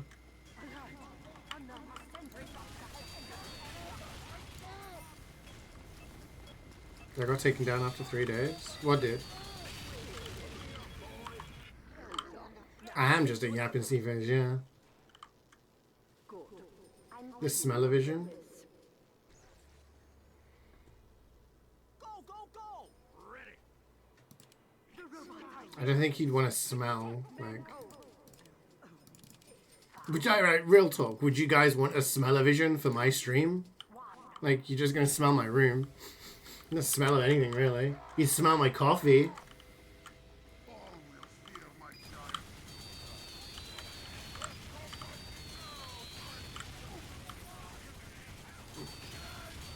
I don't feel like smell-o-vision is very...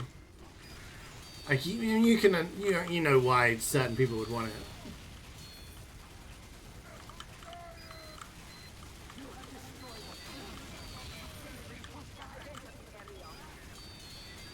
VR office room, right? Exactly. So you could like be watching the stream from behind me, or like walk around my room, something like that.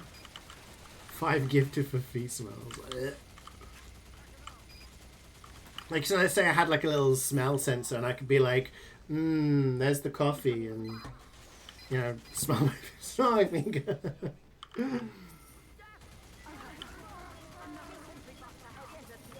Maybe that's what. Maybe that could be an advancement. Who knows?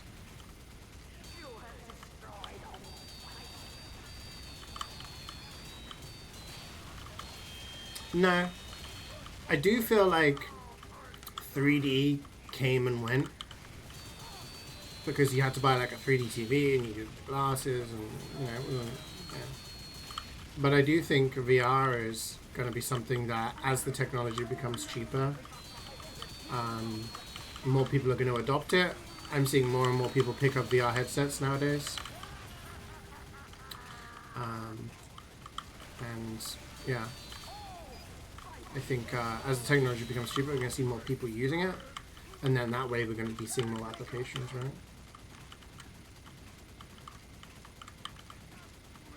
3D glasses still a thing? Oh yeah, 3D is still a thing, but there was a big boom at one particular time. And it seemed like we were going to be having everyone with 3D TVs, and you'd go around to someone's house, and like, we're like, oh, we're going to watch a movie, and then you'd put on the 3D glasses to watch a 3D movie, you know?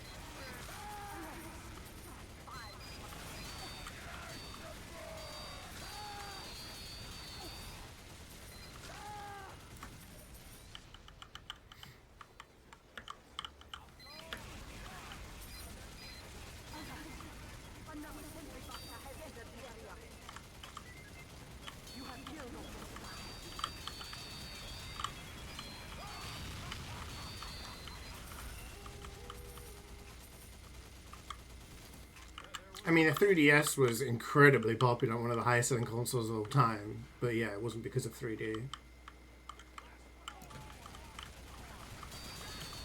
Yeah, I mean, at the moment, like, even if you have the stuff to run it, it is a bit of a hassle to set up. You gotta plug it into your PC, plug it into your monitor, like all of that stuff. So it is a little bit of a hassle. But I do think if the technology advances, you are gonna end up with, like, better stuff. Yeah, because I have a Valve Index, and setting it up is just like a pain. And it's in its box and everything. I'm just like, ugh. But then I don't have, there's not any games that have come out, and I'm like, oh, I have to play this. You have a pink badge in 15 days? Wait, really? Damn, dude. Years have flown by.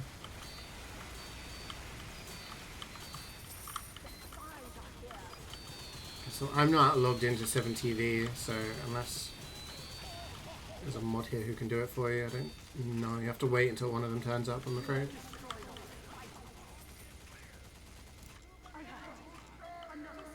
I don't think you can change your sub badge, Scatman.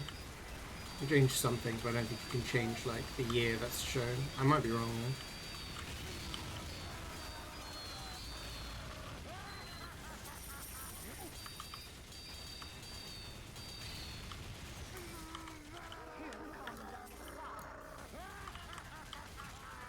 I think you can only change your sub badge if you are a founder, which is someone who subbed within the first, like being one like the first 15 subbers or something.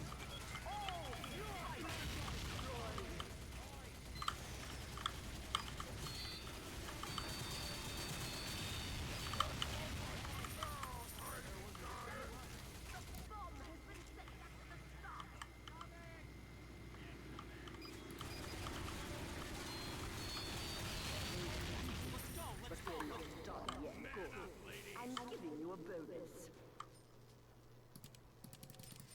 Who is not ready?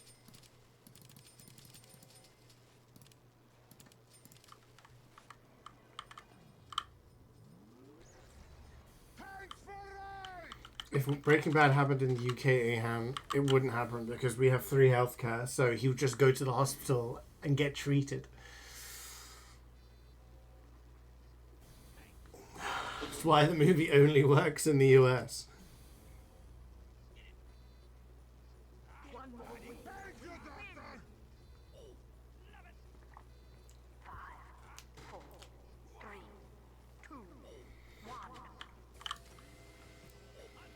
You'd be in the NHS queue for 12 months.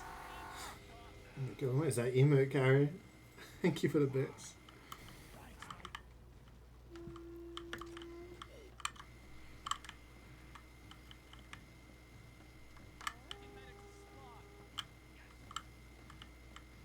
He did meth because he was good at it. Yeah, but the catalyst for that to begin was his cancer, right? If he didn't have cancer, he wouldn't have ever got into that situation, you know.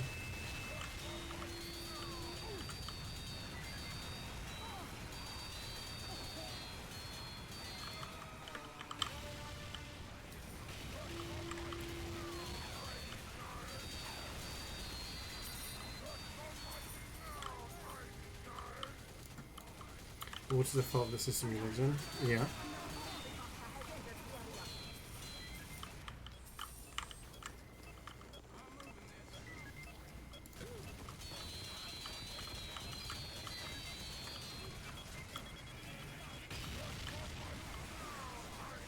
Yeah, I mean, it's like this is the circumstances of his situation kind of unleash the actual person he is.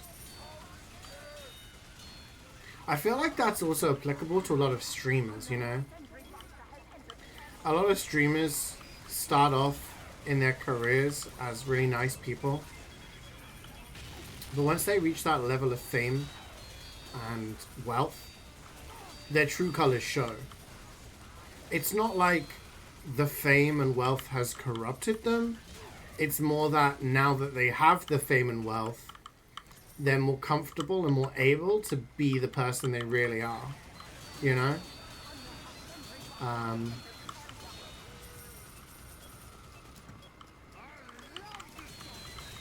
Which is why you get a lot of streamers and content creators who are incredibly popular, but they're still nice people.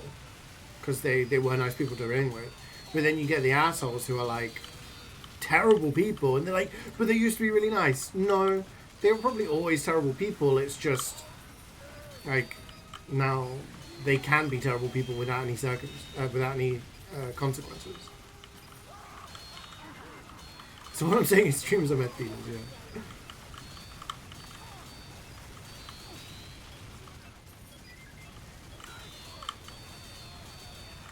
Marcus Rashford? You okay? You having a stroke, Wayne? Your true colours show as soon as you want to blow up. Like, do you guys see all the drama around Pirate Software? You guys been keeping up with all of the shenanigans?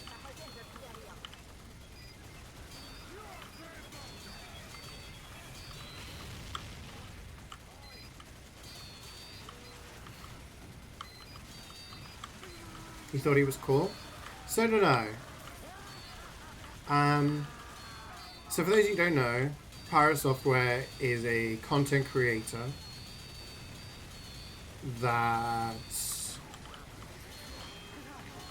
reached a lot of attention, got a lot of eyes on his content because he posted very, very kind of, I suppose, interesting, gripping, whatever you want to say. He posted a lot of shorts on TikTok and YouTube where it was him explaining dev stuff and giving life advice and things like that, which got a lot of attention. A lot of people were like, wow, this guy's pretty cool. He's pretty chill. Seems like a nice guy. And so he got a lot of fame from that. He's like a developer and is working on a game on Steam. And yeah, so ended up starting getting to the level of getting 15, 20,000 viewers on Twitch, you know? Grab the popcorn. Yeah, this is a deep dive. So he was starting to get 15, 20,000 viewers on his streams.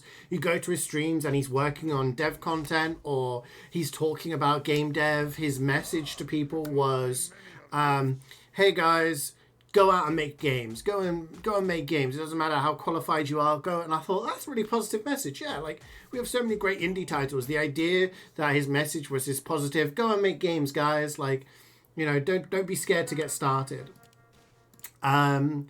He started also streaming games and stuff like that, and he would play through games.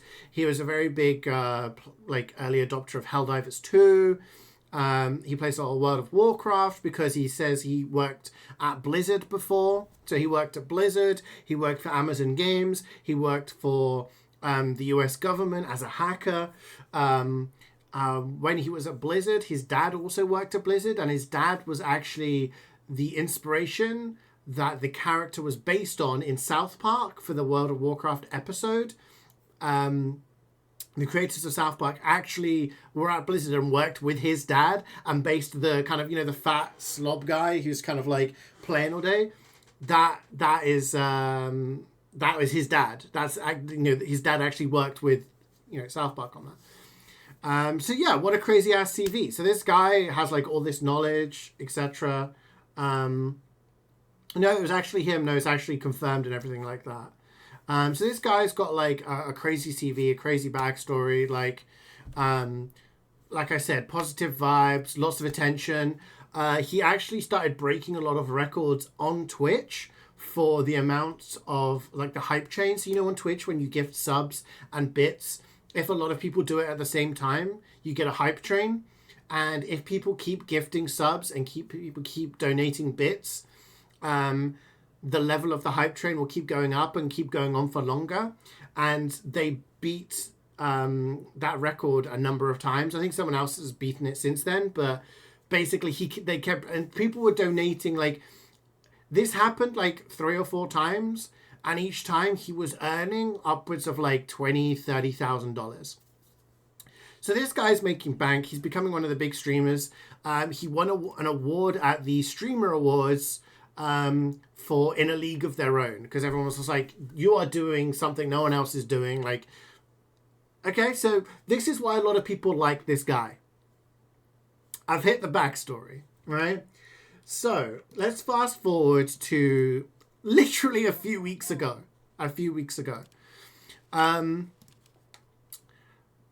He is playing a game called Ashes of Creation, I think. Something like that. I think it's that game.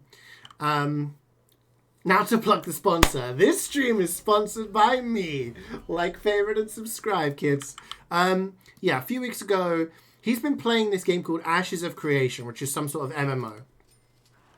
And as somebody who worked on World of Warcraft and all of this stuff, like, you know, people listen to his opinion regarding MMOs. I mean, dude worked on the most popular MMO of all time. His opinion on MMOs is going to be gospel, right? And apparently Asmongold, who is another big streamer, who is also a piece of shit, said that he didn't like the game. So Pirate Software had him come onto his stream to talk about it. And a lot of people raised question marks about why are you having this person who has these very racist, transphobic, sexist, misogynistic views on your platform. I think the most recent tweet Asmongold had posted prior to their meeting was talking about hoflation and about how women's worth has gone down because of OnlyFans creators and things like that. So if you have someone like that on your stream, you're kind of like condoning those views by associating with them. And that was a lot of people's thought process. And they were kind of like, hey dude, why are you hanging out with this guy? He's kind of gross. Like, what are you doing? And hi Dad, how's it going? So a lot of people criticized him for that. And his response was, I don't get political on my streams. Don't judge me, like, don't judge people for their political views and all this lot. And it's like, it's not so much politics, it's more kind of like, yeah. So people weren't pleased with him for that, but it didn't really blow up too much. It's just kind of, he kind of didn't agree with people things, it's kind of like, okay. So the real controversy begins with World of Warcraft. He was part of a guild called Only Fangs, which was a group of big content creators, such as Soda Poppin, Mizkif, all these kind of like big content creators who play World of Warcraft. And they had a guild that was on a hardcore ladder, so they had hardcore characters. For those of you who don't know, hardcore game mode means that if your character dies, they're permanently dead. You have to start a new character. So they were doing a raid, and the raid went a little bit tits up. Mistakes were made. People had to bail. And he was playing a mage. And I'm not really not really an MMO World of Warcraft guy, so I don't really know the specifics. But from what I understand, his responsibility was to heal and or protect people. And instead of kind of sticking around to help people survive and not lose their characters, he just dipped. He just straight up just got the hell out of there, right? He just sprinted. And his reasoning for this was, I don't have mana, I couldn't have saved anyone anyway. When obviously all of this is streamed and people can see that he did have enough mana, he just wasted his mana so that he could say he had no mana, Obviously tensions were high. People were like, what the fuck's going on? And there were arguments, basically.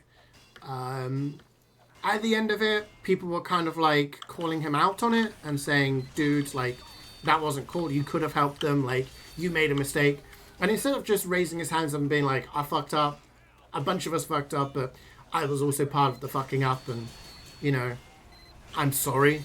Let's help those guys get their characters back up to level 100 or whatever, No, instead his response was to double down and claiming he did nothing wrong, no problems. His gameplay was perfect. Everyone else fucked up. This person fucked up because of this. This person fucked up because of that. Blah, blah, blah, blah, blah.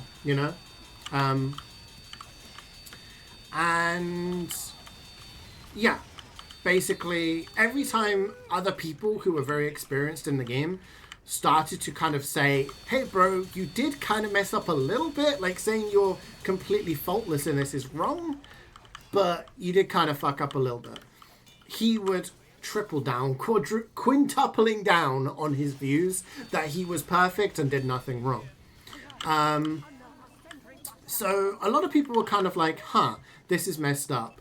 And the person who ran the guild, which was Soda Poppin, reviewed all of the content, saw him wasting his mana, claiming he couldn't help, arguing with people about not doing anything wrong, and basically constantly tweeting and posting about the fact that he'd done nothing wrong, blah, blah, blah, and said that he didn't want someone with that ego or this kind of like vibe to play with them. So he got removed from this hardcore guild with all these other content creators. And he continued to claim, he did nothing wrong. So that was a drama. It was almost like a Streisand effect that if he just said, yeah, I fucked up, everyone would have moved on. But because even after getting banned or removed from the guild or whatever, he continued to claim he did nothing wrong, people started doing a little bit of a deep dive on him. And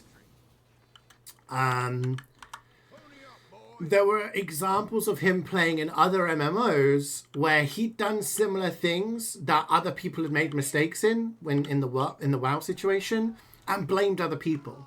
There were situations of him pulling enemies into aggro and causing the deaths of other characters and then blaming others for that incident. And then when people give him video evidence of, hey, actually, dude, it was you can see here, this was your fault, and then just ignoring it. So everyone was just kind of like, damn, you've kind of got a bit of an ego. This isn't cool. Like, all of that kind of thing. But again, people start doing deeper and deeper dives onto this guy. It turns out that his CV maybe isn't as amazing as it first seemed. Yes, he did work for Blizzard. However, his role wasn't as integral as maybe he claimed it to be, and that essentially he was just a QA tester, which is still a perfectly respectable job, but he wasn't this kind of like in-depth developer that maybe he led people to believe. He was just kind of like a tester. He got the job only because his dad was a high-profile person at Blizzard, so he's kind of like a nepo baby, and basically just got this job because of his dad. He claims he has all of these badges for hacking and achievements for, hacking for the US government and stuff. But the badges that he claims to have got, which are like DEFCON badges, I don't really know the specifics, he didn't personally achieve those hacking feats.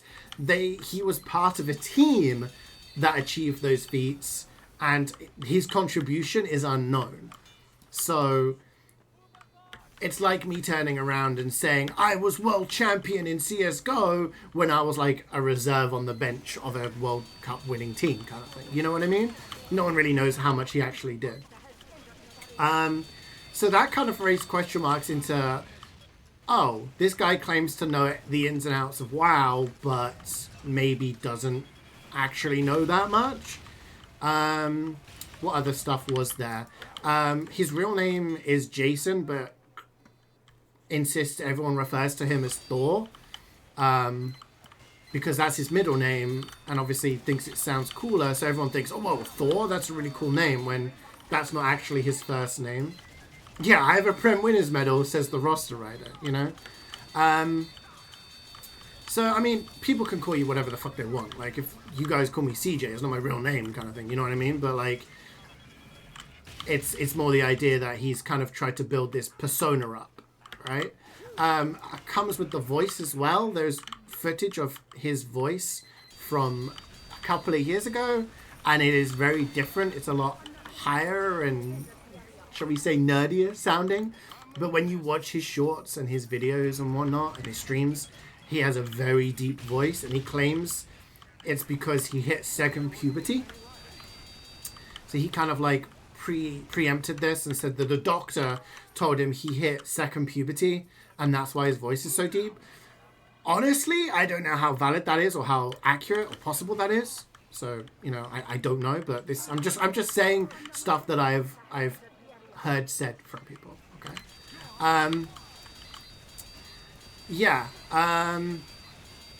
Apparently his game, which is called Heartbound, is kind of like an Undertale type game. I'll fall short at calling it a clone, but it's a similar type of vibe to that kind of game. He changes the picture of his microphone. See, I didn't know that. Has gender affirming care. I mean, he didn't have like an operation as far as I'm aware. But yeah, so yeah, so his game that he's been working on was scheduled for release in 2017, and he had this Kickstarter and everything. It's now 2024, and the game on Steam now has mostly negative reviews because the only update that came out last year for the project was one that was a meme post, a meme update, and people are like, is this game being worked on? Like, it seems this guy just streams now. Like, his game's not being worked on. Apparently, like, the release date was pushed to 2018 and then 2019 and was just soaking up money from people in terms of Kickstarter stuff, but then hasn't been worked on for a while. So people are a little unhappy with that. Excuse me. Yeah, so there is a lot of stuff like that that have made people be like, huh, so you claim to be a game dev, but you're not actually working on your game. Like, that's kind of, messed up. Yeah, so all of this stuff has been coming out, and there's probably more. I watched a couple of videos on it. There's probably more that I'm not remembering. He pulled a GTA 6, yeah. So, all of this stuff happened, and everyone was just like, maybe this guy's not as legit as everyone thought. Then there was another controversy, which has resulted in legal stuff. So there's a game dev, I think it's a solo dev, who was working on a game, making a game, and the game was basically like a streamer simulator or like a streamer meme game. And the idea was that you would play as different streamers. They're not actual streamers. There's no likenesses involved. It's just the names are similar. So instead of having XQC, you have like TYZ or something. You know what I mean? And when you're playing as that one, you have to do something wacky because his streams are wacky. And when you play as the character that's based on Asmongold, you've got to like clean your room or something. The one that based on Pokimane, it addresses like the cookie thing. She has to eat cookies or something stupid like that. So obviously they're based on real people, but there's no likenesses involved. And the one that is sort of based on Pirate Software is kind of around this World of Warcraft like controversy that happened. So the guy who like made this game streamed him playing his own like version of the game, and his own version of the game had a voice like line from Pirate Software, and Pirate Software issued a DMCA takedown request to Steam saying that it had his voice in it, therefore it was like violating his copyright, blah blah blah. So Steam took it down, and then the game dev managed to get it back up because the version on Steam does not have any voices from anyone. It does not have any voices. It was only the game dev's own personal build where he'd added some voice lines that he was showing to people on his stream. But the actual game on Steam doesn't. So Steam was like, this violates nothing, we're putting it back up. Instead of just being like, oh, okay, fine, like, sorry, dude, kind of thing.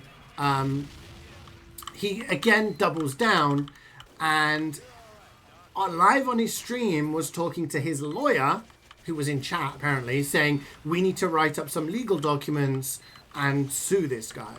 So now he's threatening to sue the guy for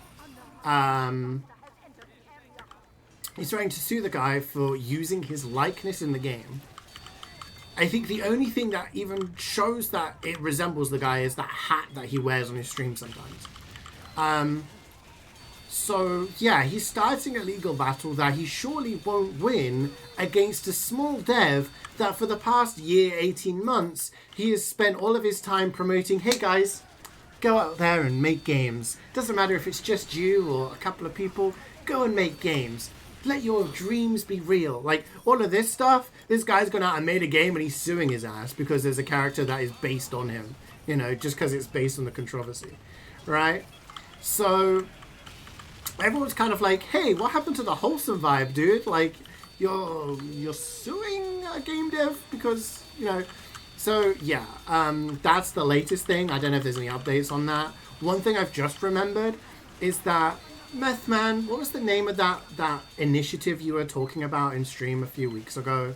About, like, keeping game servers alive after a game has died? It was about, like... Stop Killing Games, thank you, yeah. So the Stop Killing Games initiative was there so that if you buy a game and then the dev just goes, we're not going to make the game anymore, sorry, that you are legally allowed to run your own servers and essentially keep the game alive with community servers, right? And this was an initiative that was put forward to the EU and stuff like that. And a lot of big streamers were just being like, yeah, this is a great idea. Pirate Software was vehemently against this. He was saying how trash it was. He was shit-talking on his stream and all of this. And was, like, completely against it. Completely, like, you know, violating, like, anyone who was coming up with this idea. He was completely, like, you know, bad-mouthing. And then it turns out that he was actually part of promoting a game that maybe would have, like, been against that. And he didn't disclose this during his, you know, his rants about how bad it was, you know? So everyone was kind of like, shouldn't you have disclosed that the reason you don't like this idea is because a game that you're promoting and part of the development of kind of thing would be maybe violating that, you know? So that was a thing. That was another thing that kind of happened. And also he issued sort of DMCA takedowns for people who were like doing his... Oh, shit. Okay. For doing like his content and stuff like that.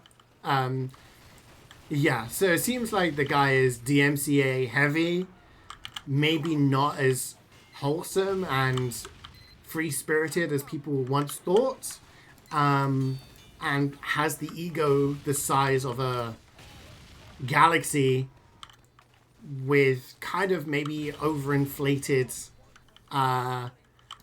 backstory and persona that is maybe slightly crafted. The size of Jupiter, yeah. So yeah, quite the fall from grace. Grandpa Hugh? Sorry, your Steam's still Granyahu. Thank you so much for the resub, my dude. Thank you for the tier 3, 32 months. Thank you so much, Hugh. How are you doing, dude? Last time I spoke to you, you had your new PC and you were trying out some new games. How's it been going?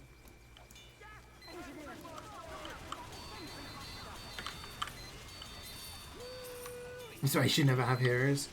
Yeah, so... It's, watch out! Yeah, so basically, this guy's gone from last year being, like, one of the most popular streamers in the world. One of, like, the most kind of lauded because of, you know, this message that he's been putting out. And now he's, yeah.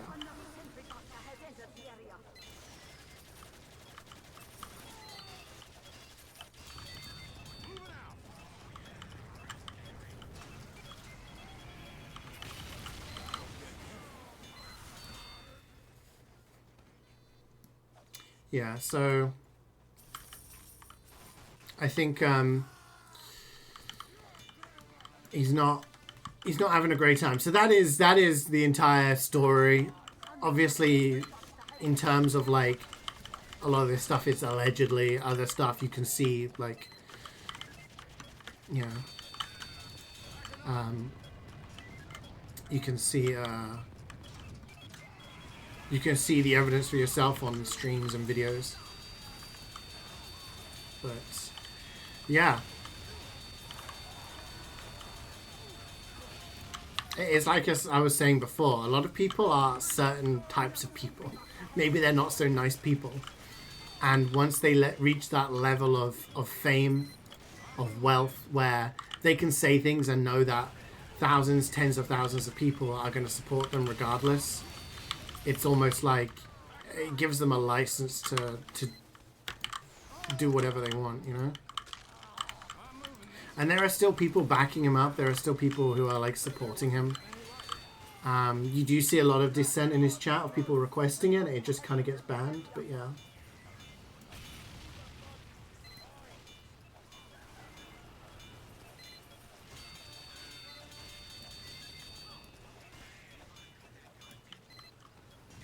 You sold it since you got a job, and you sold it since you got a job. And you're basically time managing your computer, so you're waiting for your Steam. Oh, okay. Steam Deck. That's exciting, though. Congratulations on the job. I also got a new job recently, so I'm with you there. That's pretty much the only news from me. Other than that, I'm doing well. Thank you for asking. Yeah, we got a number of Steam Deck users in chat. It's always going to happen, sadly, too. It's the way it is. Yeah, like... Oh, team? I'm sorry. I'm sorry. I'm so sorry, Akio. I didn't hear the beep, but... Can I blow up? I don't want to study.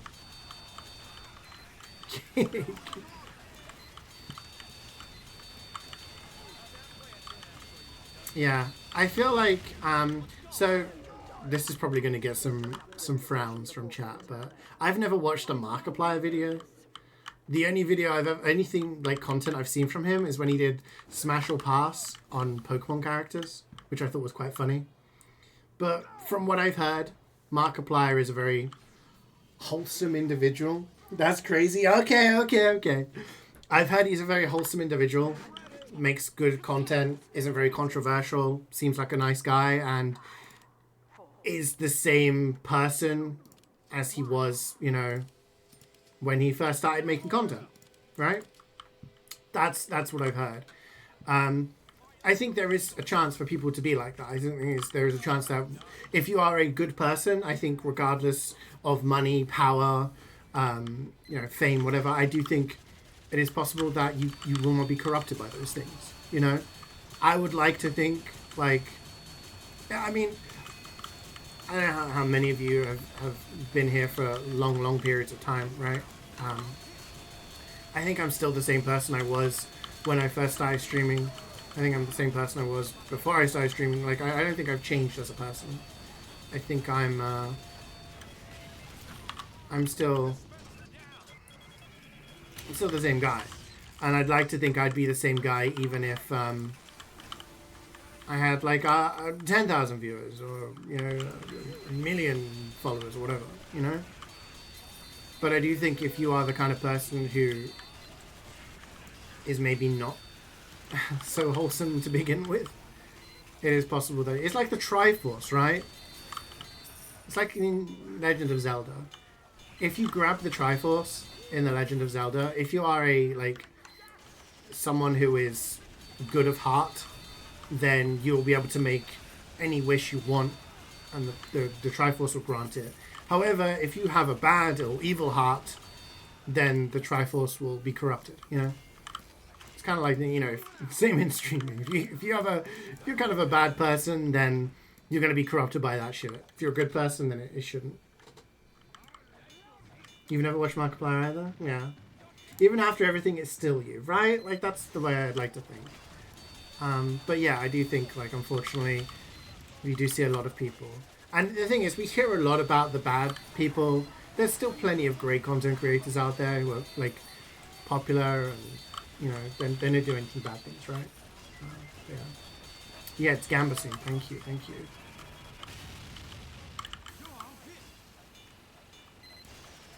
The Steam was selling OLED 1 terabyte for $679. Your liquor store is selling it one for $979.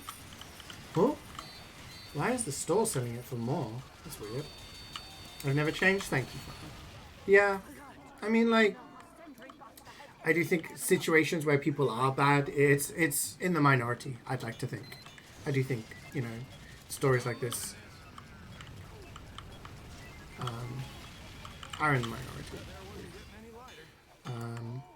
Unfortunately, I mean, I always talk about the person who I said was like, I want to quit streaming after a few years once I've made enough money. Like, I don't want to be a React Andy and just sit there watching videos all day.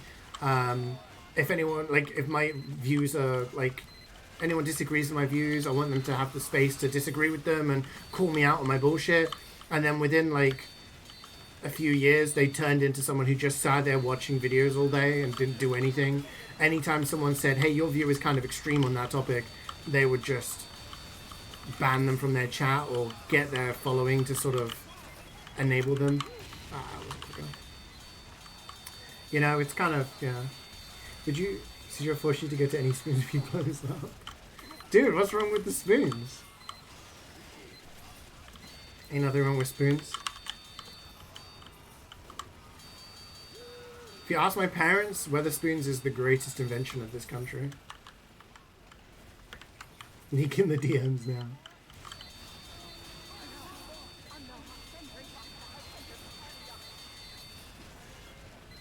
You know, I got a takedown video. Valid. Hey, Angry Boss, how's it going, man? How was your weekend? Quite fire. Like, I remember watching some of KSI's videos in the early days when he made FIFA videos, and it was usually just like him and his brother playing FIFA and doing funny things, and he used to be kind of entertaining. And now, yeah, definitely egomaniac. Now it's, I feel like a lot of, when you get to a certain level of content creator, you stop becoming just someone who streams or makes videos. You become a business person who is constantly pushing product. You know, he started off with Prime, like the drink, and then it was those Lunchable things. You know, he's got to be a boxer, he's got to be a promoter, he's got to be a wrestler, he's got to be a sports person, you know, like all of this stuff. And anyone who says, and like that thing when Dan TDM called him out on like the fact that his food was terrible or whatever, and the guy spent the next week tweeting him like 5 times a day. It was like, dude. It's Gamba time, guys. Prediction. Will anybody get an Aussie? We've got 5 finishers. 5 people are finishing their tour now. Everybody ready? Much obliged, partner.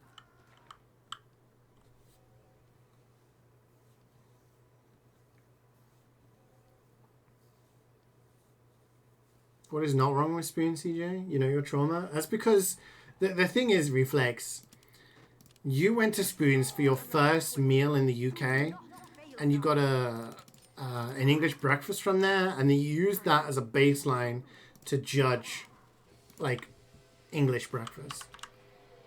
Now, if you met up with me first, I would have taken you to a Toby Carvery, or you can eat English breakfast. You would have think you died and gone to heaven.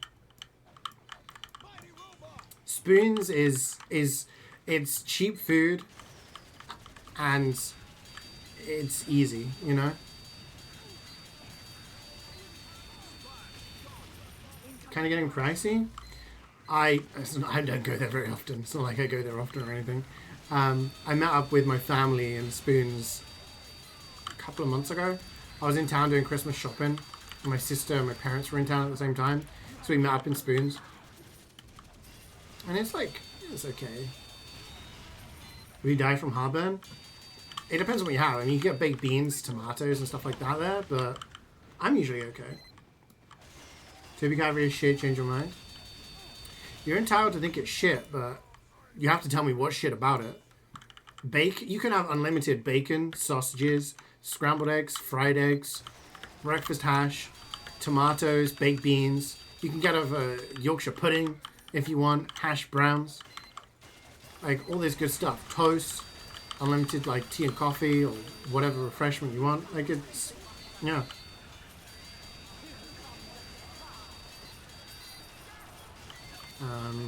And then if you go there for a roast, you can have 4 different types of meat, 5 if you go on a Sunday because of the lamb. They do lamb on Sunday. So you get some meat and then you can have unlimited veg. You can have as much stuffing as you want. You can have as much roast potatoes as you want. You can finish a plate and then go up and get more.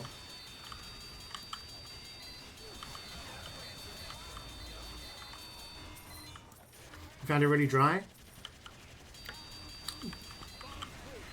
I don't usually get the pork for that reason. But I go for like chicken, turkey, gammon, beef. And it's usually very good. It could also be down to like the area, I suppose. You never had the breakfast? Where's this? Toby Carvery. The breakfast is amazing. And the food's all really like tasty. So when Jubats came to the UK, we went to go watch a football match. Went to go watch Reading play. We lost like 4-3 to Shrewsbury. But beforehand, we went to Toby Carvery for the breakfast. And this was someone who was like, beans look disgusting. What the hell is an English breakfast? This is had it. Fucking loved it. I'm telling you guys, it's the way to go. And it's kind of cheap. Like, I think it's like £7 for as much bacon, eggs, and sausage as you could want.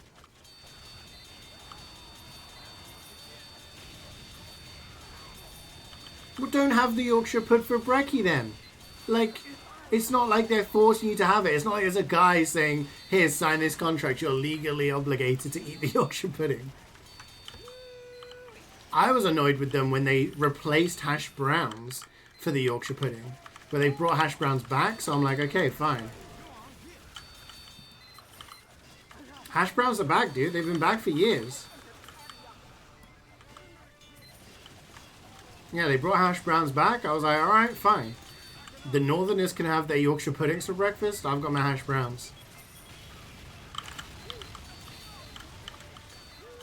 This is the Area Zero song from Pokemon Scarlet and Violet, right? Yeah, you have to eat it. You have to eat the Yorkshire pudding. Honestly, I have the Yorkshire pudding. I've grown to enjoy it. I just take the Yorkshire pudding and fill it with beans. And then just do the rest of my breakfast. It is? Yeah, I thought I recognised it. It's like a remix.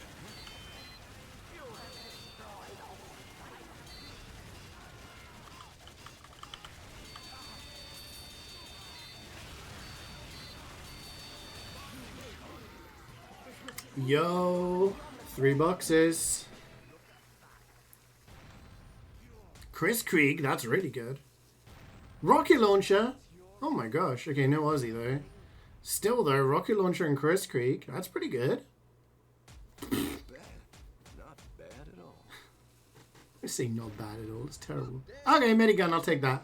Thank you. Thank you very much. Thomas Lav, we're getting good specialized kits today.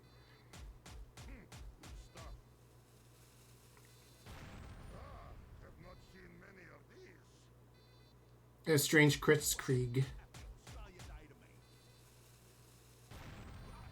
Direct hit? Mm.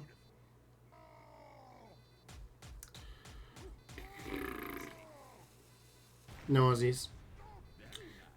Sorry, believers. That's the first 3 boxer I think I've seen in weeks. It's not been great. It has not been great.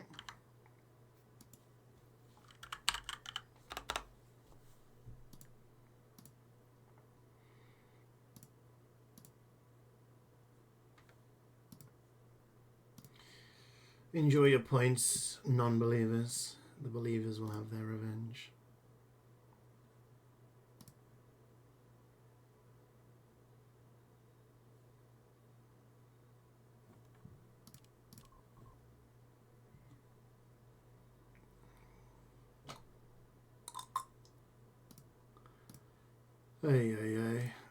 Okay, we were doing Mecha, correct? Because we did Gig Grinder last week. Oh my god, look at this. 222, 722, 262. Look at all the 2s. This is a sign. There's gonna be 2 Aussies in this tour.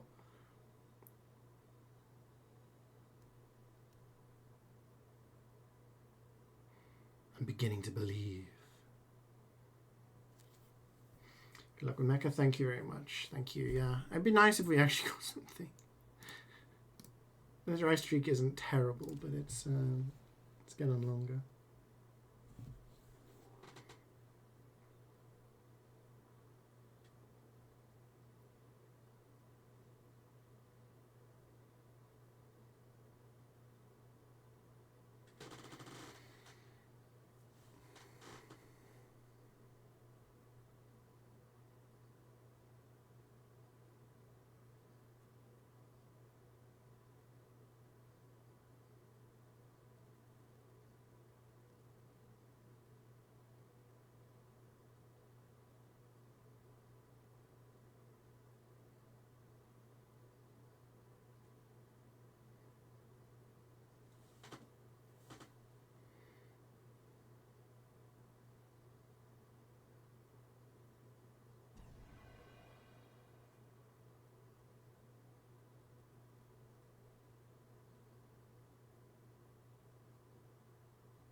That's called what? Peridolia? What does that mean? Broken pots. Ready. Go, go, go! Get bloody going! Thanks for the aid. Sound off if you're ready. Well done. You keep manned up.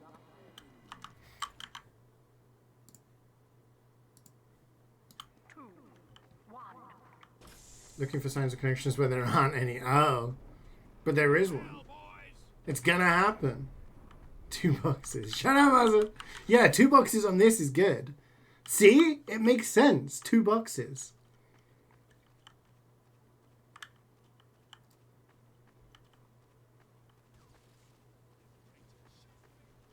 Gamba denialism.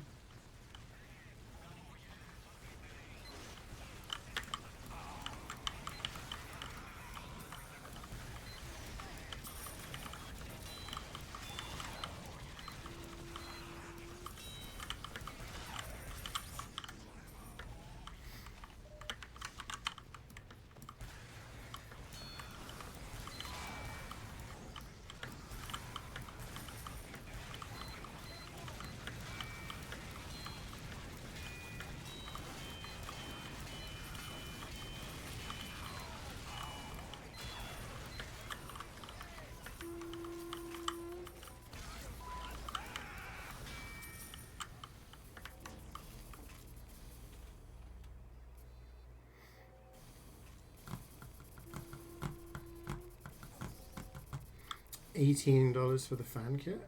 Not bad. You must have got a decent amount for like those 2 specialized kits as well.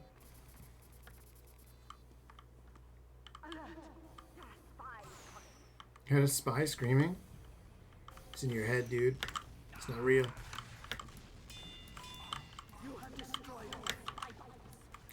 What?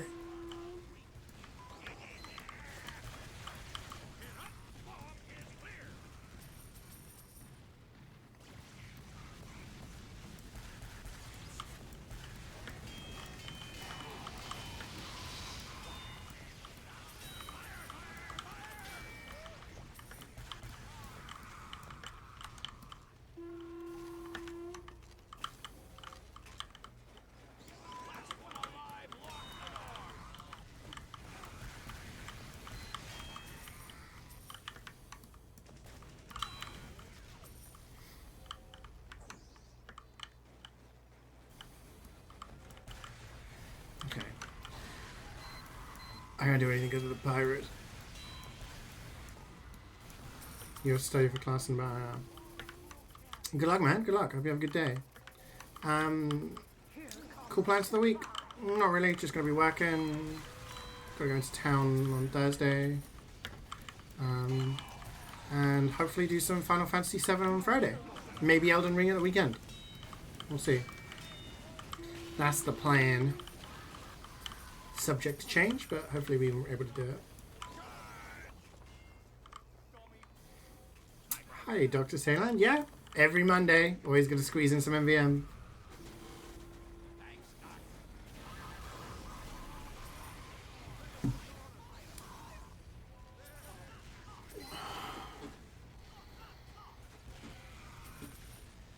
It's funny to get lore explanations. Yeah, no, it was cool to like have someone who has no idea about the game, because so many people have played the game. It's nice to have someone coming in like blind and being like, what the hell is going on?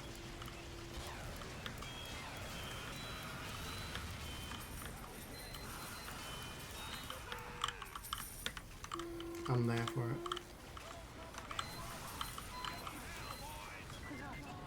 Who requested KSI?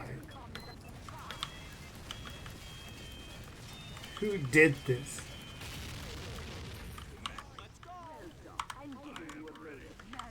You just got that for 7 hours 2 full. Damn. 7 hours of 2 full. 3, 2, 1.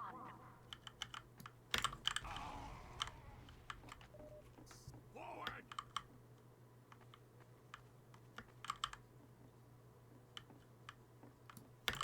You weren't aware of this fact until now.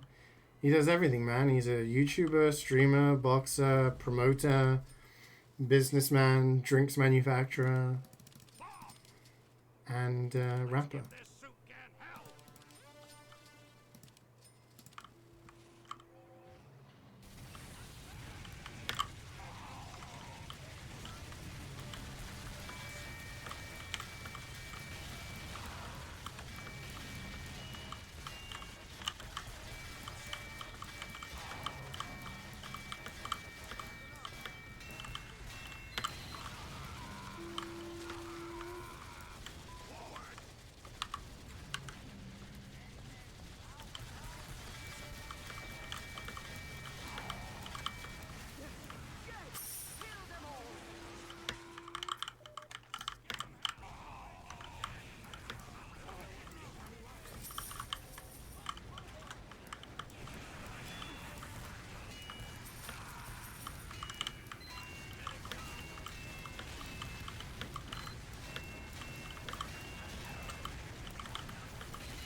How is that racist reflex?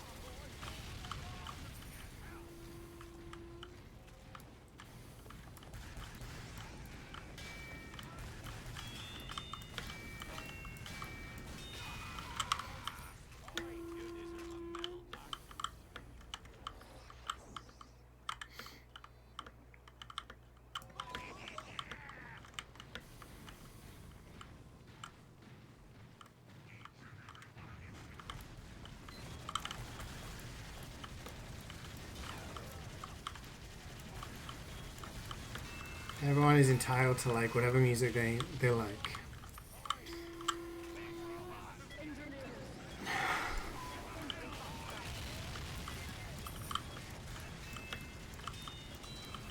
I'm gonna have to watch the stream.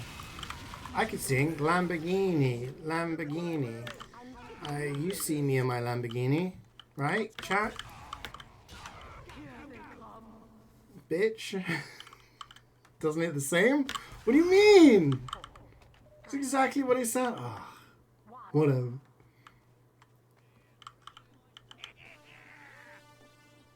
I have a nice Lamborghini. Thanks, man. Let's give this suit can't help!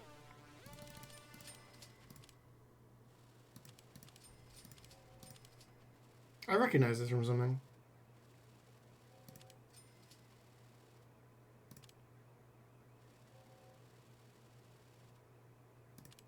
This is from a game.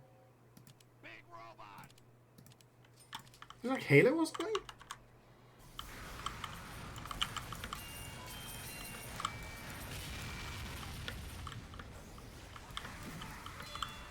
Sounds disappointed? I mean, I'm not disappointed. I'm just like, hey, I got a Lamborghini, guys. I have to scream to everybody. Like, I've already got your attention.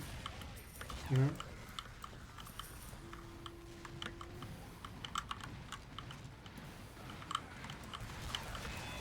If it reflects your song requests are either the weebiest shit possible or some sort of rap. So depending when somebody notices when it's your song request, it could be either or. You know? Instant pride? Dude, that's a deadly sin. You trying to make Jesus unhappy? I'll never make it in the music industry. Alright. Screenshot this chat. Clip it.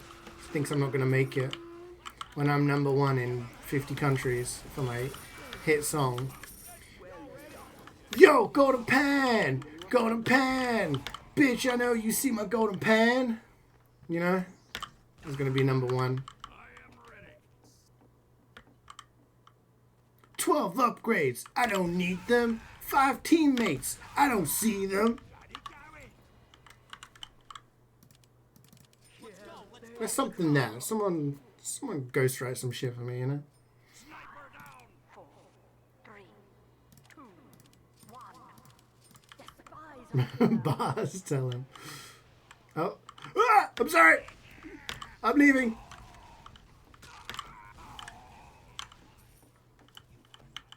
Golden pan. Say it with me, chat. Golden pan.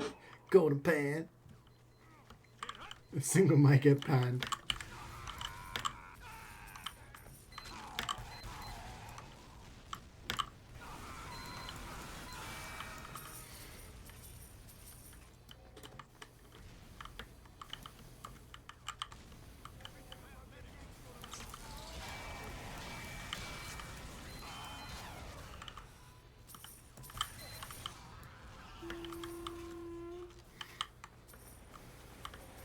Reflex. What Reflex? If I made a song and released it on Spotify and got more streams than your song, would you respect me as a music creator?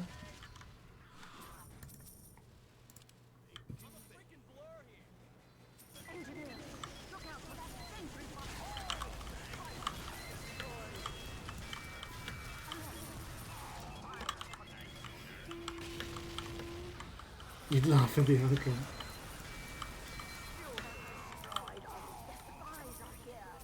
You're gonna try and make something out of what you just said? What? I better get credits, writing credits.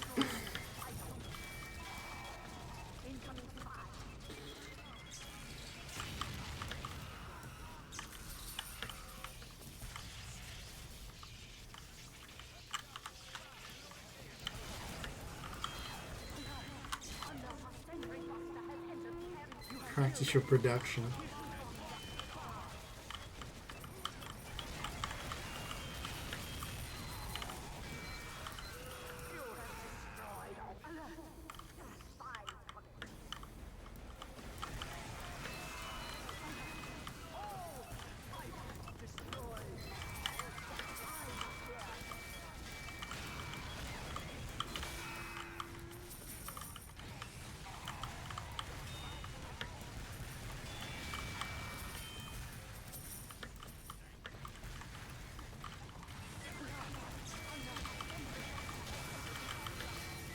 Oh.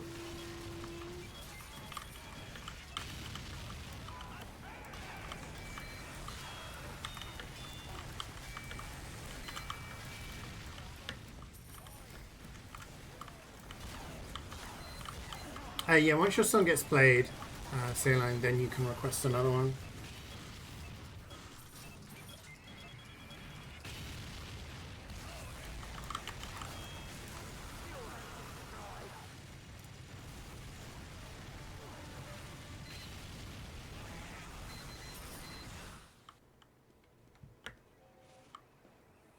Yeah, particularly. No, good luck with the studying in school, man.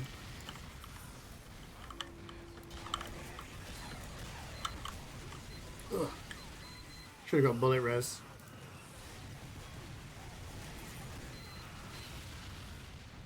Alright, I'm staying in spawn. Ain't nobody got time for that. I know where we are. But there are more good. I'm giving you a bonus. Go, go, go! We're under attack. Protect the facility. Thanks for the teleporter. 5, 4, 3, 2, 1.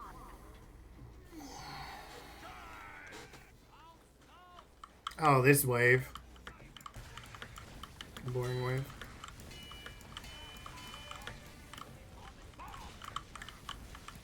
You guys can have crunch. I'm gonna chill. You only have 4 hours sleep? How come you didn't sleep that much?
I'm alive.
You were worried about doing a COD grind since one of the last things I need to do is Battle Royale.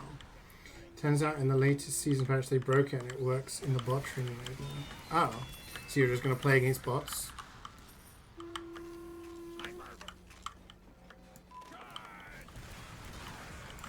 How many more bids do you have to do?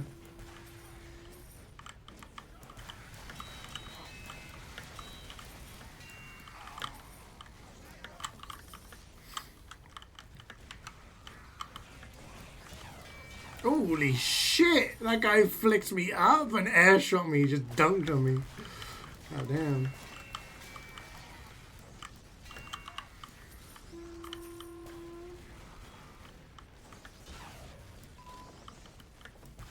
You'd be amazed if Luthor's lost this wave. Do you think somewhere in Valve they have like do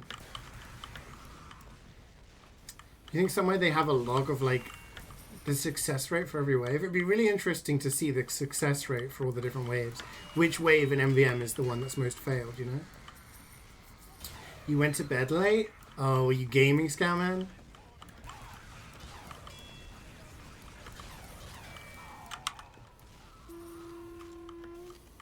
You've been on a team that lost this wave? Like, how?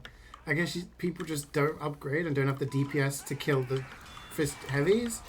don't buy resistances, so the crit soldiers just insta-kill them and they just keep getting pushed back. It's like in DBD, the devs release the kill rates for certain killers after a while. Like every quarter, I think it is, or every couple of months. And so they say, like, you know, this killer has the highest kill rate, this one has the lowest, you know. They can release your stats and stuff like that. It'll be interesting to see that in MvM. Most picked classes, shit like that. This is a good song, it is.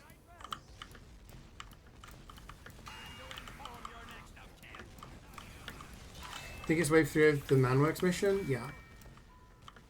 Yeah. On Manslaughter. Yeah, I think that's the hardest wave in Expert, simply because people struggle to deal with the fact that there's 3 different things to deal with. There's fast things, the super scouts running with the bomb. There's tanky things, the tanks, they take a lot of damage. And there's high DPS things. There's a lot of heavies, soldiers, I think it's soldiers or demos. Those 3 things combined result in people dying very quickly, people not taking down the tanks quick enough, or getting like back out by the scouts. 4,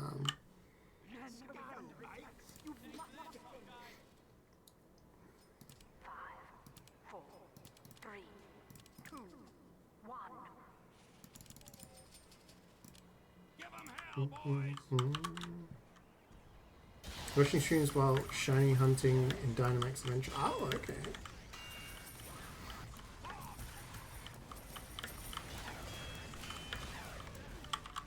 No more than 2 tours about sniper on the rock. They just come because they don't buy any resistances. Yeah, resistances is like the first step of failing these waves. A lot of the time on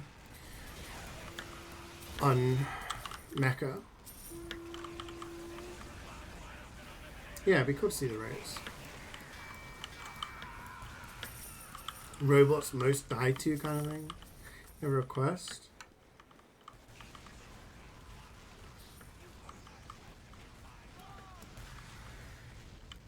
You're gonna play Dark Souls when you finish on the 5th of Feb. Yeah, man. I mean, play, stream, do it. There's plenty of people who would want to watch and help.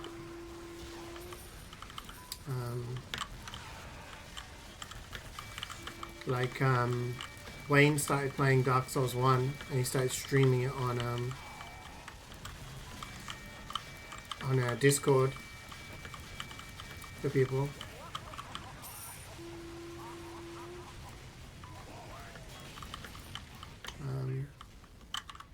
Like Ray streamed it, Srood streamed it, and Karik streamed it on Twitch. But obviously, if you don't want to do that, you don't have to. You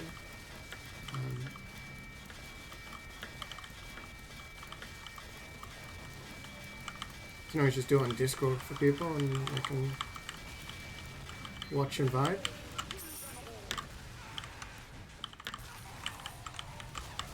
Oh, are you kidding me? I just need the teleporter. You son of a bitch! Let me go on the teleporter. No! No, I have to queue. I hate the heavy. Oh my god. Oh my god! I hate it here. I'm being trolled. So he's been laughing here.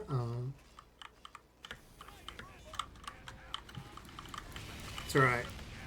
If it makes you feel better, Wayne, this all started because I made fun of Ray for not beating. I 100% did all the games, and I talked about them on stream many years ago. 5 years ago or something. Actually, no, it'd be like 6 years ago now, because it was... I 100% did Dark Souls 1, 2, and 3 after I did Sekiro, which came out in 2019.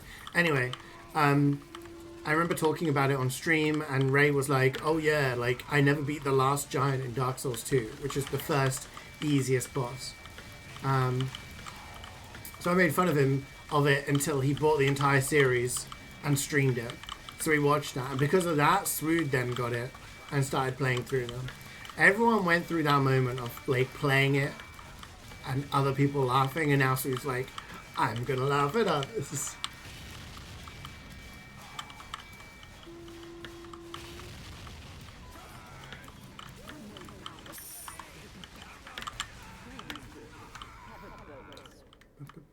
It's much slower, yeah. That's why whenever people ask, I always say, play it in order.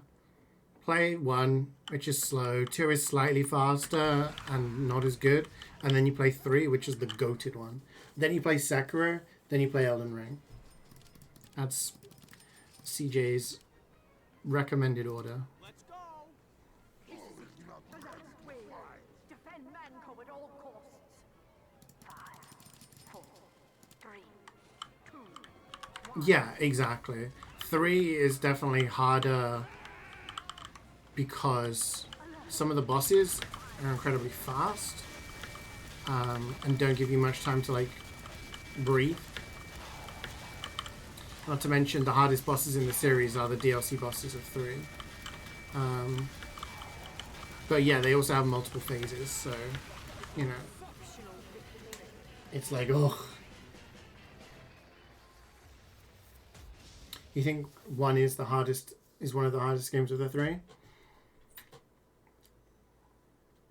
I think the issue I have with 1 in terms of difficulty is that some of the more difficult bosses are ones that it's against my mindset, against my way of playing the game.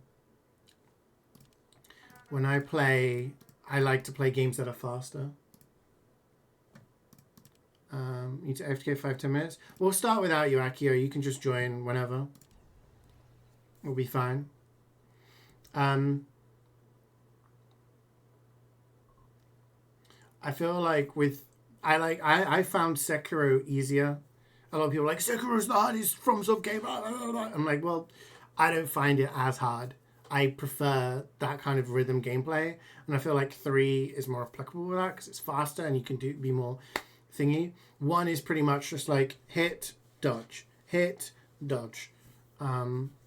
It's not as like malleable. The bosses aren't as malleable as like the later bosses, which have a lot more stuff going on. Yeah, the rolling is different as well.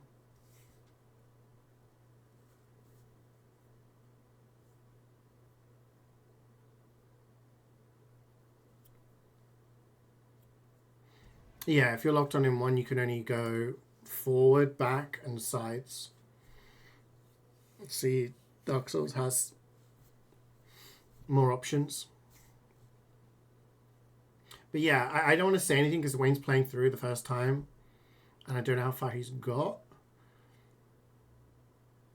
Alright, you said you beat Ornstein and Samaya? See, Ornstein and Samaya is a goated boss battle. Purely because...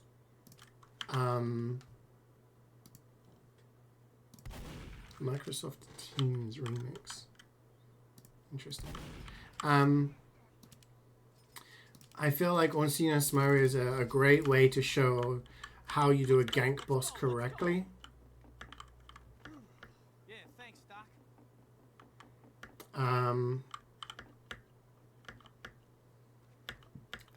It's really well designed. You can split them up using the pillars and stuff like that. But yeah. You got jump scared? Who requested this? It's funny. All the workers are just like... Oh, it was you, Wayne. Cheeky bastard.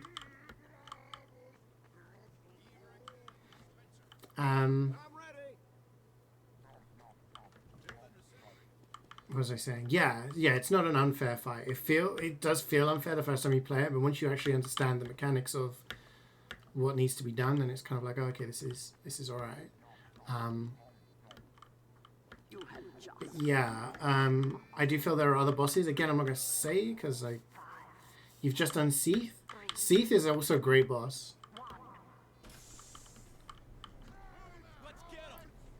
Like Seath, because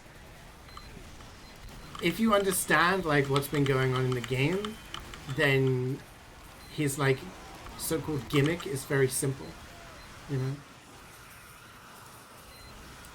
But there are some bosses that are difficult just because they're kind of bullshit, and it's because of the age of the game that they are bullshit.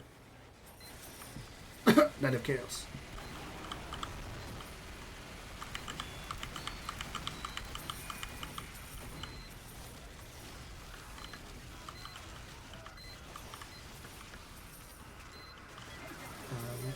Yeah, everyone's entitled to their opinion, right? Everyone likes different things. I played all the games in order as they came out, and I just preferred 3. You stood on the throne of lives.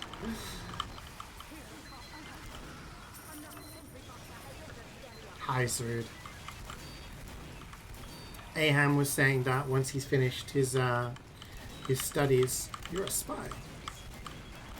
Once he's finished his studies in Feb, he's gonna play Dark Souls. And I said it would be cool if he like streamed it on Discord or something. We could all watch and chat and vibe. Sent to the Shadow Realm for blasphemy.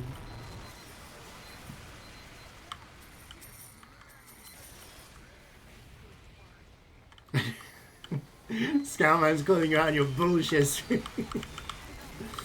Oh, dear.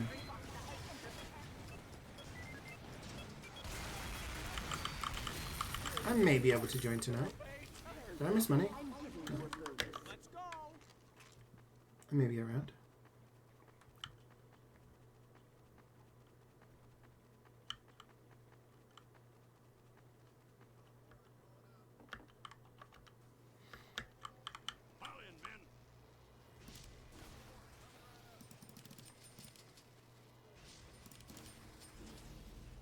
Thanks, Doc.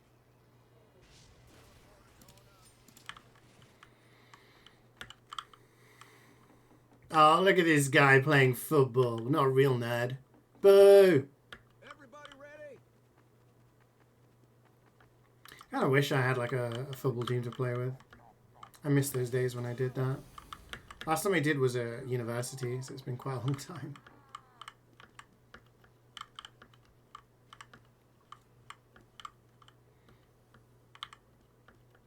It's a highlight of the week? Yeah, no, I'd love to do that. I used to be 5-a-side at uni.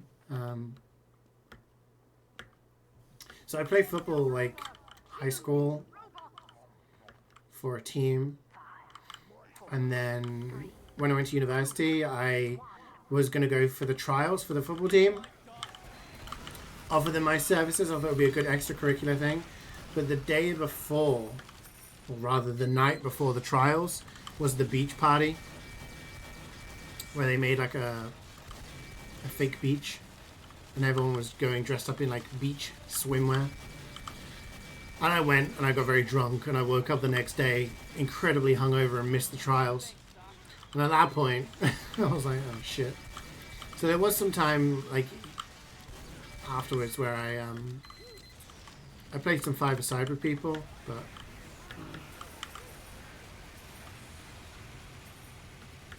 I don't really have a friendship group who would be into that anymore, unfortunately.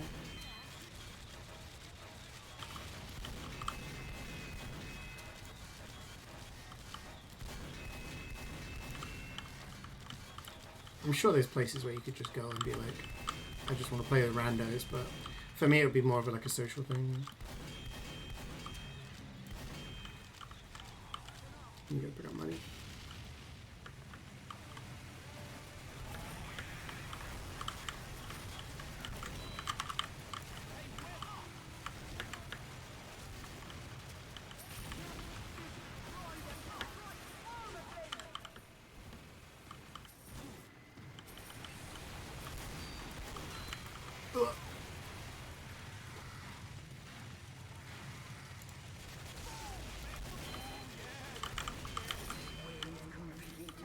Yeah, because I used to be a very active person, and as I've gotten older, it's like... Sound off if you're ready. Yeah, because I used to... When I was a teenager, I used to work as a lifeguard / swimming teacher. I also used to swim multiple times a week. get up early for swim practice, go to swim meets, play football with my friends, play for my football team. Like, I was incredibly active. I kind of miss that. Pony up, boys. 5 stream streak. Look at this guy. He's a watcher. You've been called out because you know your emotes, dude. I think you're an expert. You know.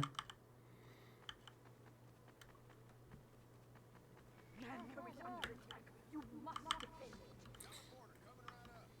5, 4, 3, 2. CeeJaey gloves on. Wait, you mean you used your hands or what? Hi, Hopes. How have you been? Good to see you.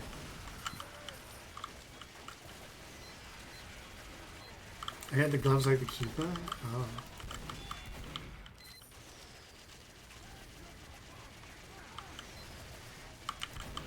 Yeah, I'm doing pretty good as well, thank you.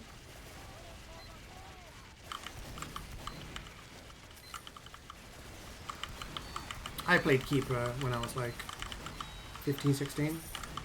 After I hurt my knee, I couldn't really run as well anymore. So I started playing keeper.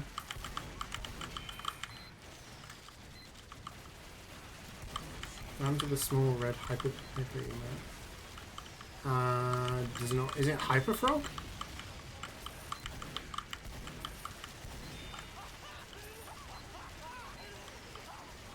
So I did unsubscribe from Better Twitch TV. I used to subscribe to it, and then I was like, why am I paying $5 a month for a service that 7TV is offering for free? So if there are any emotes that you guys notice are missing, then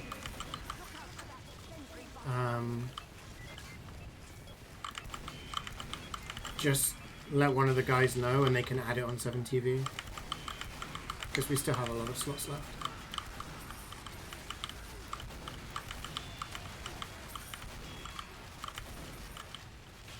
It's an old baby that's buzzing about the emote box.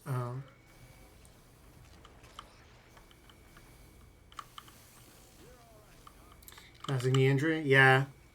I tore ligaments in my left knee. So I used to play as like a winger because I could use both feet, which was very attractive. But I, fucked up my knee. Someone bent it the wrong way. So yeah, I played keeper for a couple of years. That was pretty good. I had good reflexes.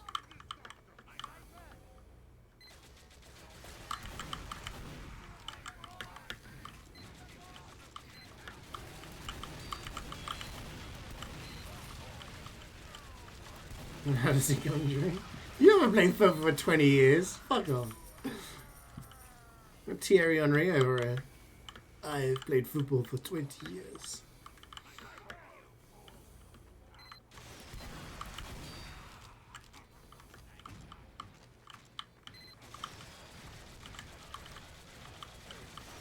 You know the team name is actually Brestois? I learned that. I'm giving you a bonus. Oh, Hypnotis.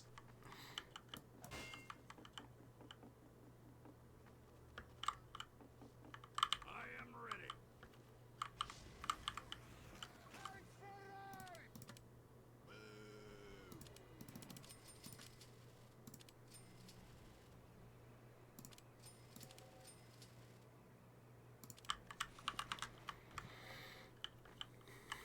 Bureaucracy in my stream? Boo.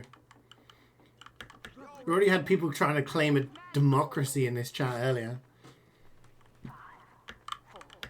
This stream fell off.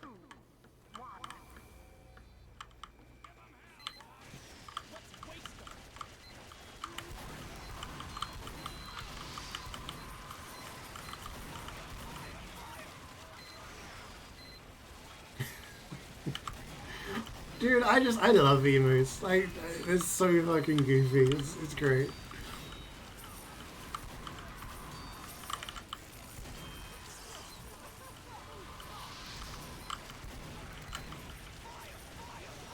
Yeah, I don't care about the emote names as long as they're not like offensive and they're not words that are normal. If it's a normal word, make sure it's capitalized in a certain way so people aren't gonna just have their chat filled with, you know.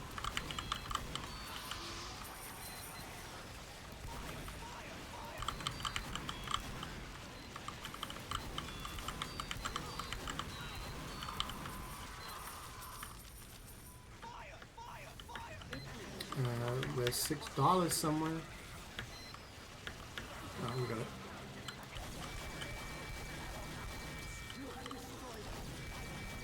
CeeJaey's pooping. Then we'll have to have a discussion.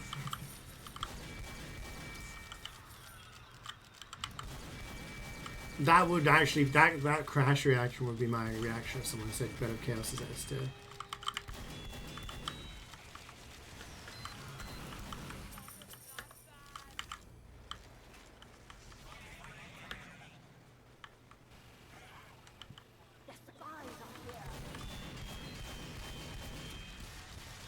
And goes asked how even knew where Brest was. It was any other victory point you have to take away from France. Yeah.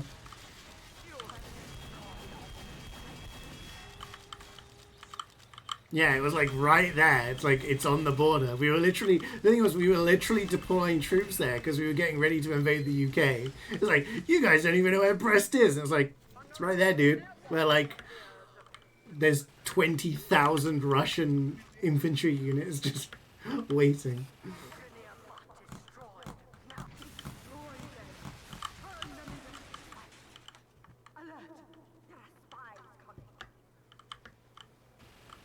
Scatman's emote game is on point.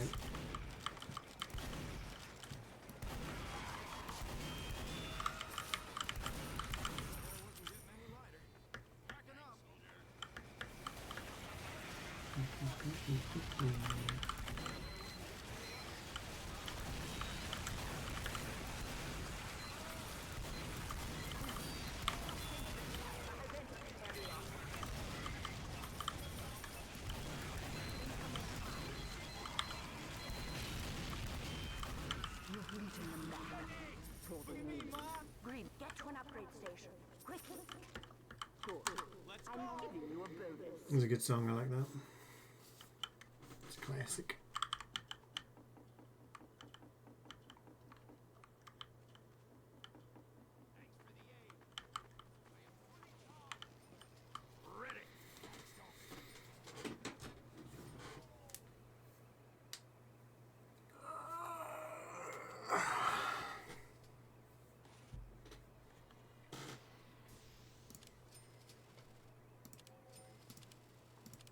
Here they come. 5, 4, 3, 2, 1.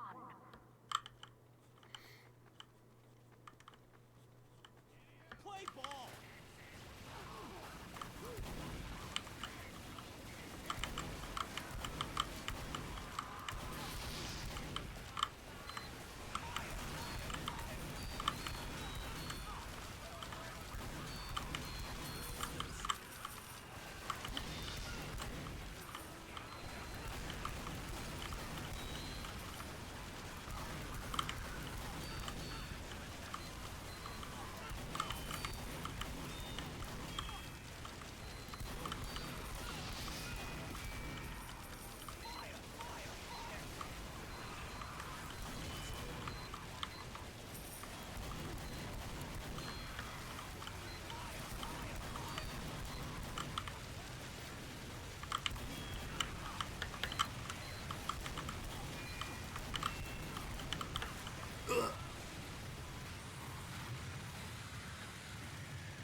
If you could speak for an hour on that boss and actually give a reasonable argument, I'd be impressed.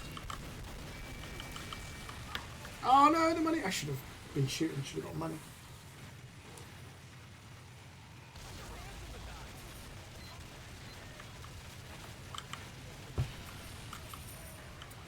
Not that team.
DS2 is never on sale.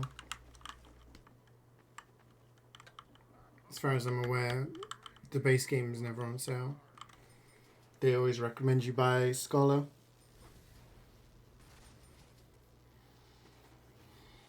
So, Everybody ready?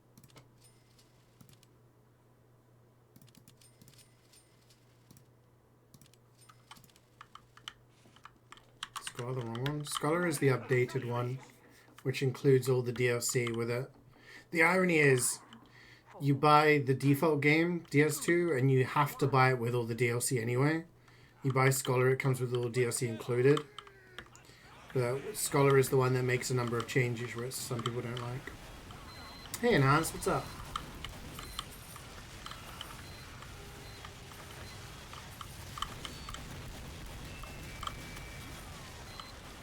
Some people, yeah. I do not want to get into debates. I've played both. I've 100%ed both. I don't care. I have no stock in this.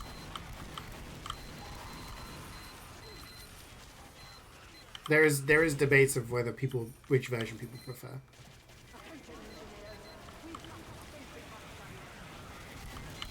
Anything good from Two Cities? Nah. Meister got 3 boxes, but the best things were the pro kits. The specialized kits. We saw quite a few decent ones. Minigun, rocket launcher.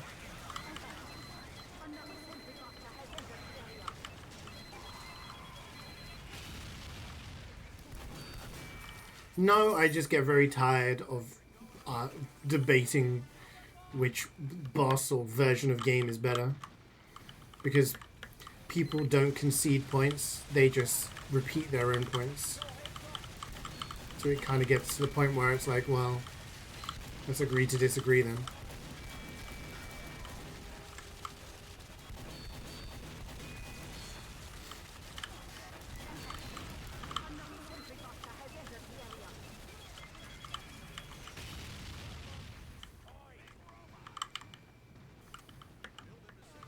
Sporkle. Depends what time it is. Maybe I could do a little Sporkle. Or a tier list or something. Gotta find a good one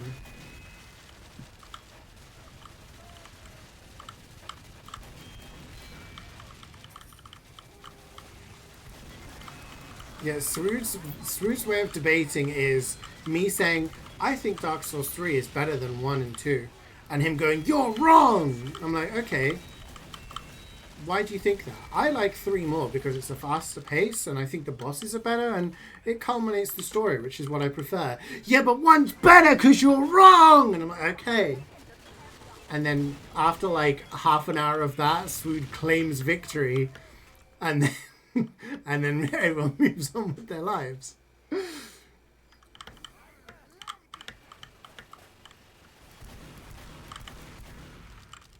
Attrition warfare. Pretty environments. I'd maybe disagree with the environments. I think 1 maybe has slightly prettier environments. Everything in 3 is kind of grey, but that's the point, right? Because everything is dying, right? Everything is like coming to the end. So its environments are like canonically accurate, which I like. I like the implications of everything that's happening in the game. But yeah, I think I just prefer it. Use all the tools in the toolbox. You are a tool. They're pretty in their own way. Yeah, yeah. No, that's fair. Yeah.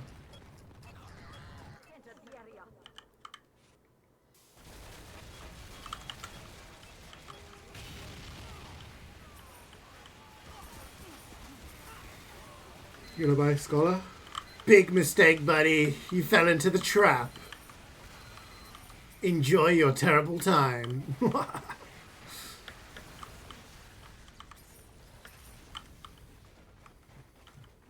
I originally got Scholar because I can't remember why. It was a long time.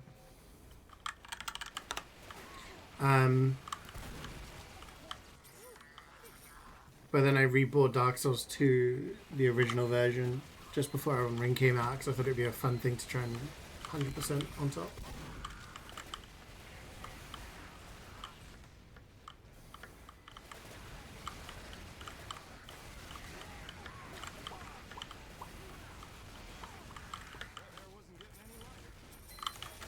Ugh.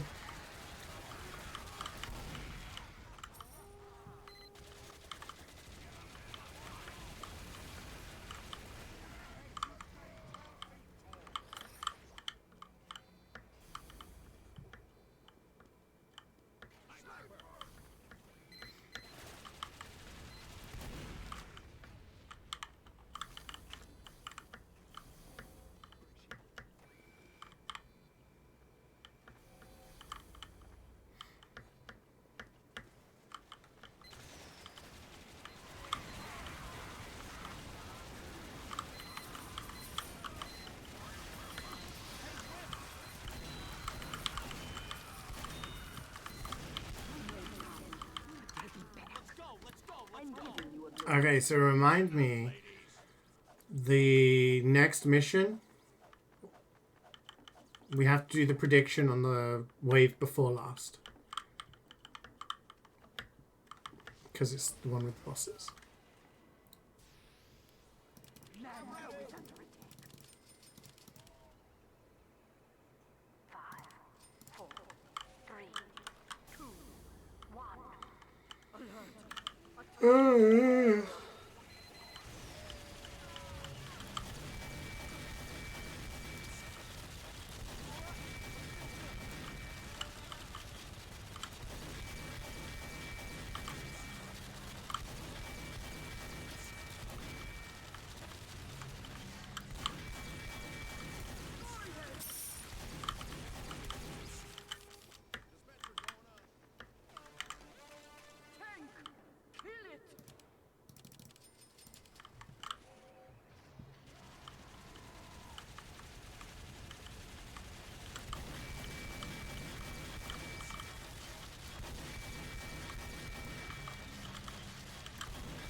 Another tank!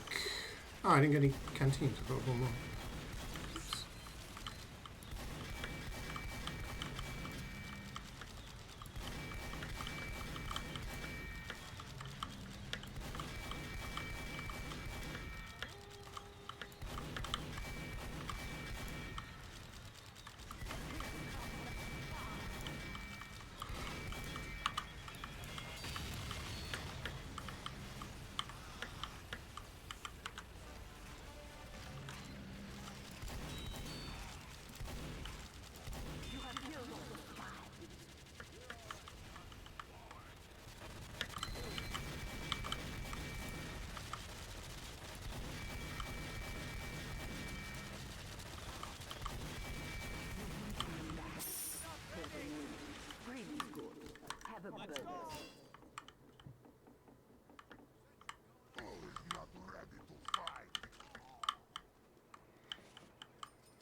Gamba? No, yeah, one more mission. Uno más. Let's waste them.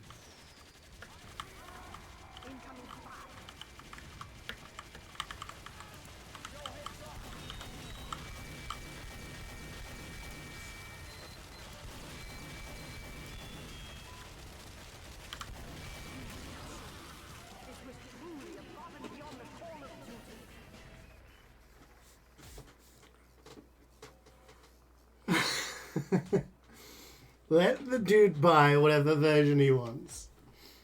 Let him live his life.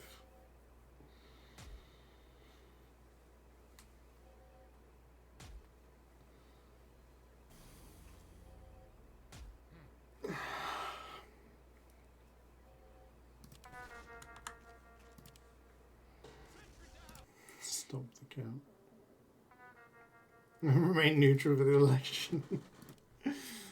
Let him buy what he wants to buy.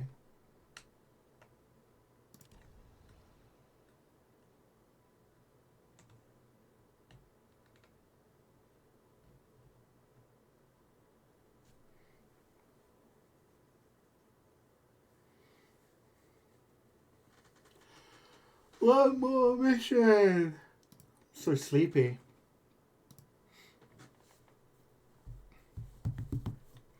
Oh, Wayne. Oh, Wayne. Poor innocent Wayne. If you think that's all Swood would write, clearly you've not seen his Steam review of the fucking game. Holy shit.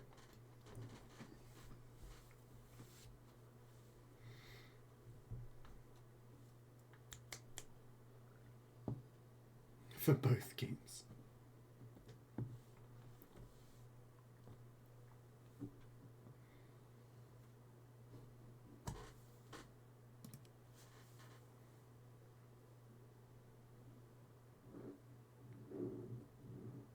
Yeah, Twitch has a character limit.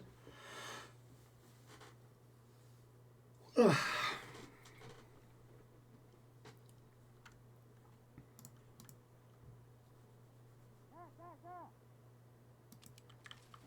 I'll play heavy.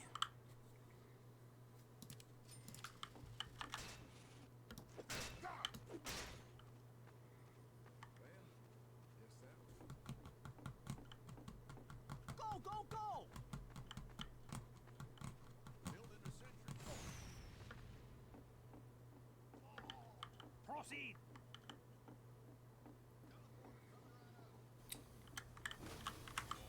Y'all ready? Oh, yawn.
Where's the last bots?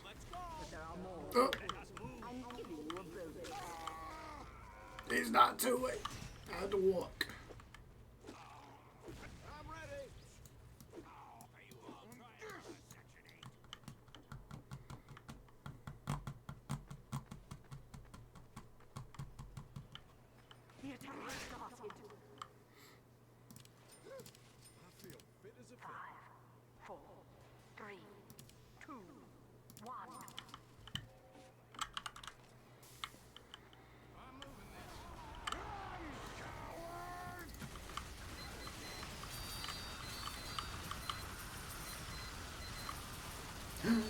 banger.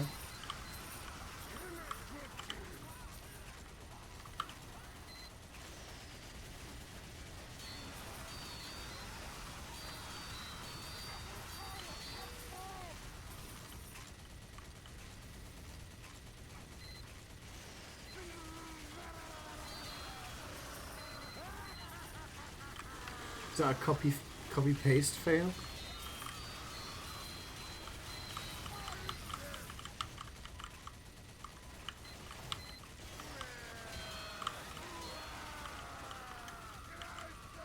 Please, people point him, chat. Get him. Make him feel shame for his mistake. Hello, Jordan. How are we doing today?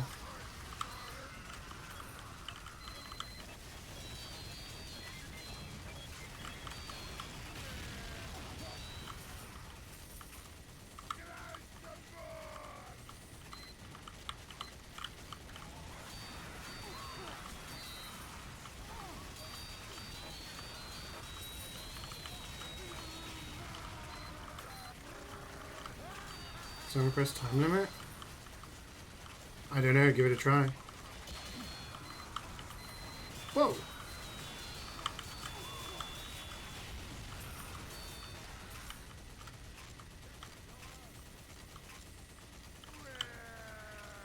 I don't have the time limit.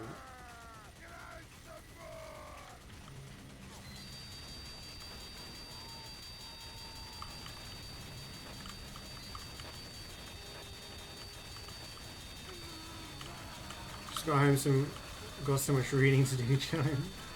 Oh no. Gonna be on the grind. I am not doing that, sweet.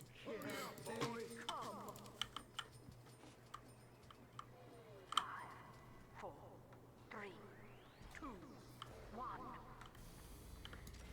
We're not gonna listen to a video essay while playing MvM. I think my brain would melt.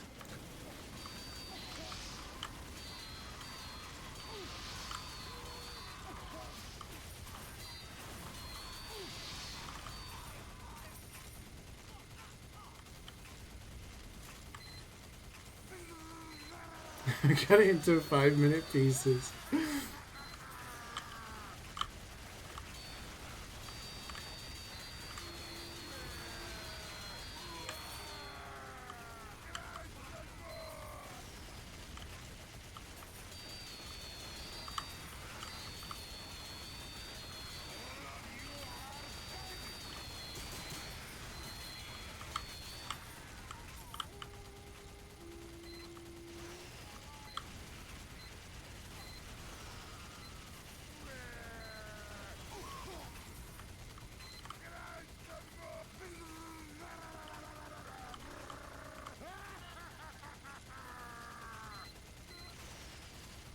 Right, Wayne? Exactly.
Defeated the wave. Good. Really good. Have a boat. We're under attack. 5, 4, 3, 2, 1. I don't know what to upgrade at this point. I guess resistances for later. Good evening, Gubbins. How you doing?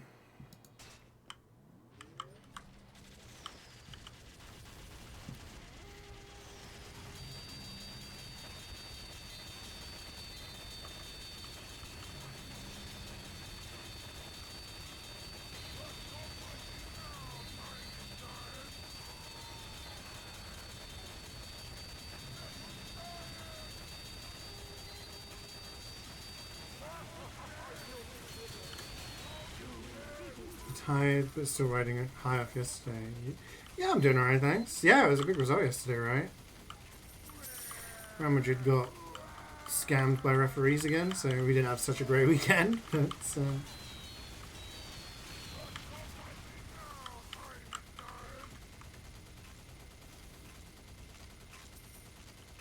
don't. I'll actually ban people if they start using that term. I fucking hate that term.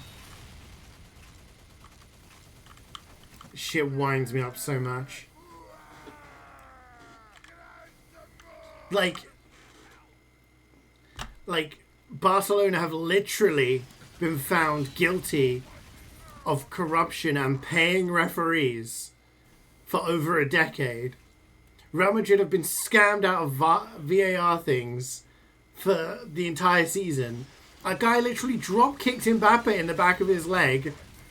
He didn't get a red card, and the guy goes and scores 20 minutes later. Like, and people are like, Madrid, unironically, leave the internet forever. I actually haven't seen the highlights yet, Gubbins. I haven't seen the stuff from yesterday. It wasn't until the end of the day that I actually saw the scores, and I was like, huh? And so United lost at home again.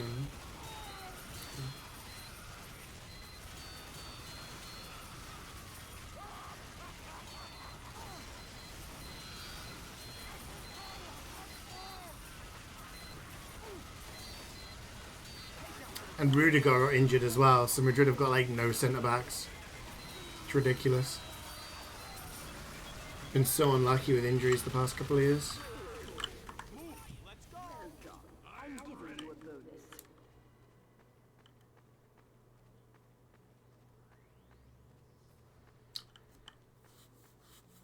Interesting, math man, interesting.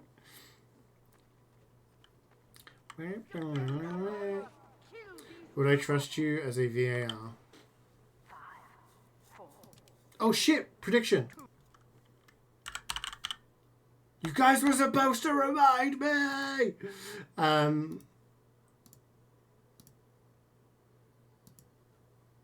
Was I trust you as a VAR, yeah. I think you'd be good at it, because it's all about, like, doing, like, accurate analysis.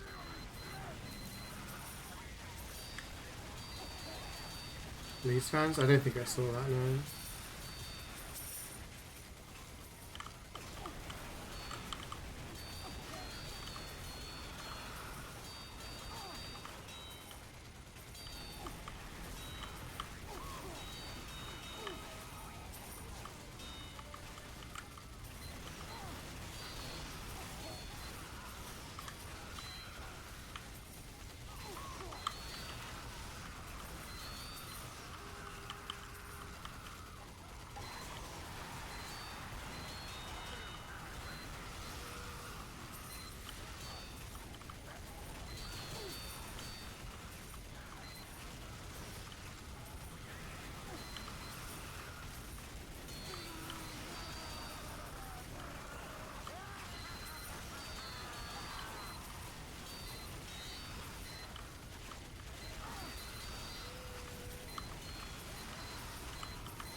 I remember when I went to watch Spain versus England at Wembley, and we were coming back from the stadium, and there was me and my dad, like, we had some Spanish people, because we were in the English side of the crowd, obviously, because we bought the tickets from here, you know. So we were like all like coats covering our shirts and everything like that. And then this guy everyone was chanting like, "You can stick your fucking rock up your ass. You can stick your fucking rock up your ass." We're just like, and then like, "You can stick your fucking rock up. Stick your fucking rock up. Stick your fucking rock up your ass. Sideways!" You're just like, just get home. Keep your coat zipped up. Don't let him see you.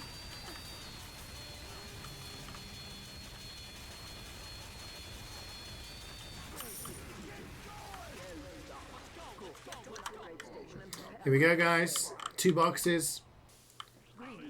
I saw it in the stars. It was predicted. 2 boxes.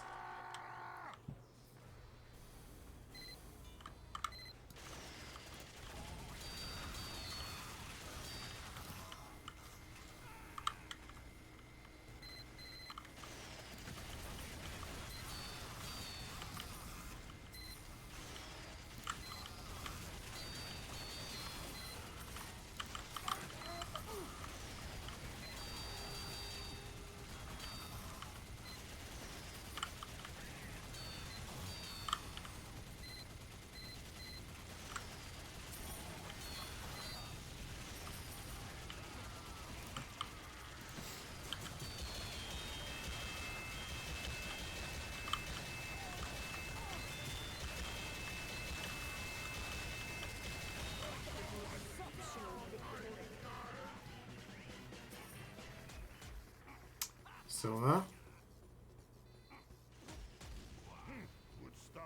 The tea leaves were wrong. 3 silvers. 4 silvers. 5 silvers.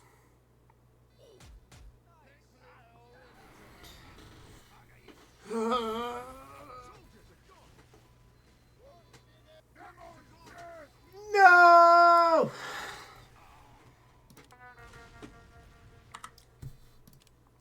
GG's, gang.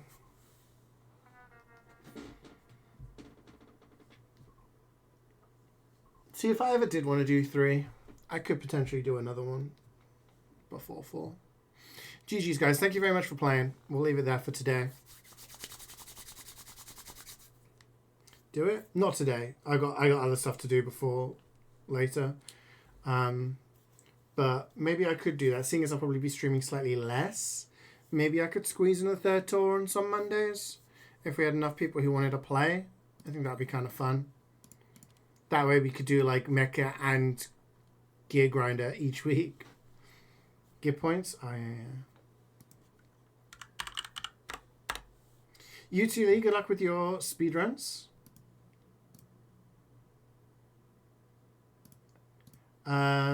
Yeah, so I will see you guys probably on Friday.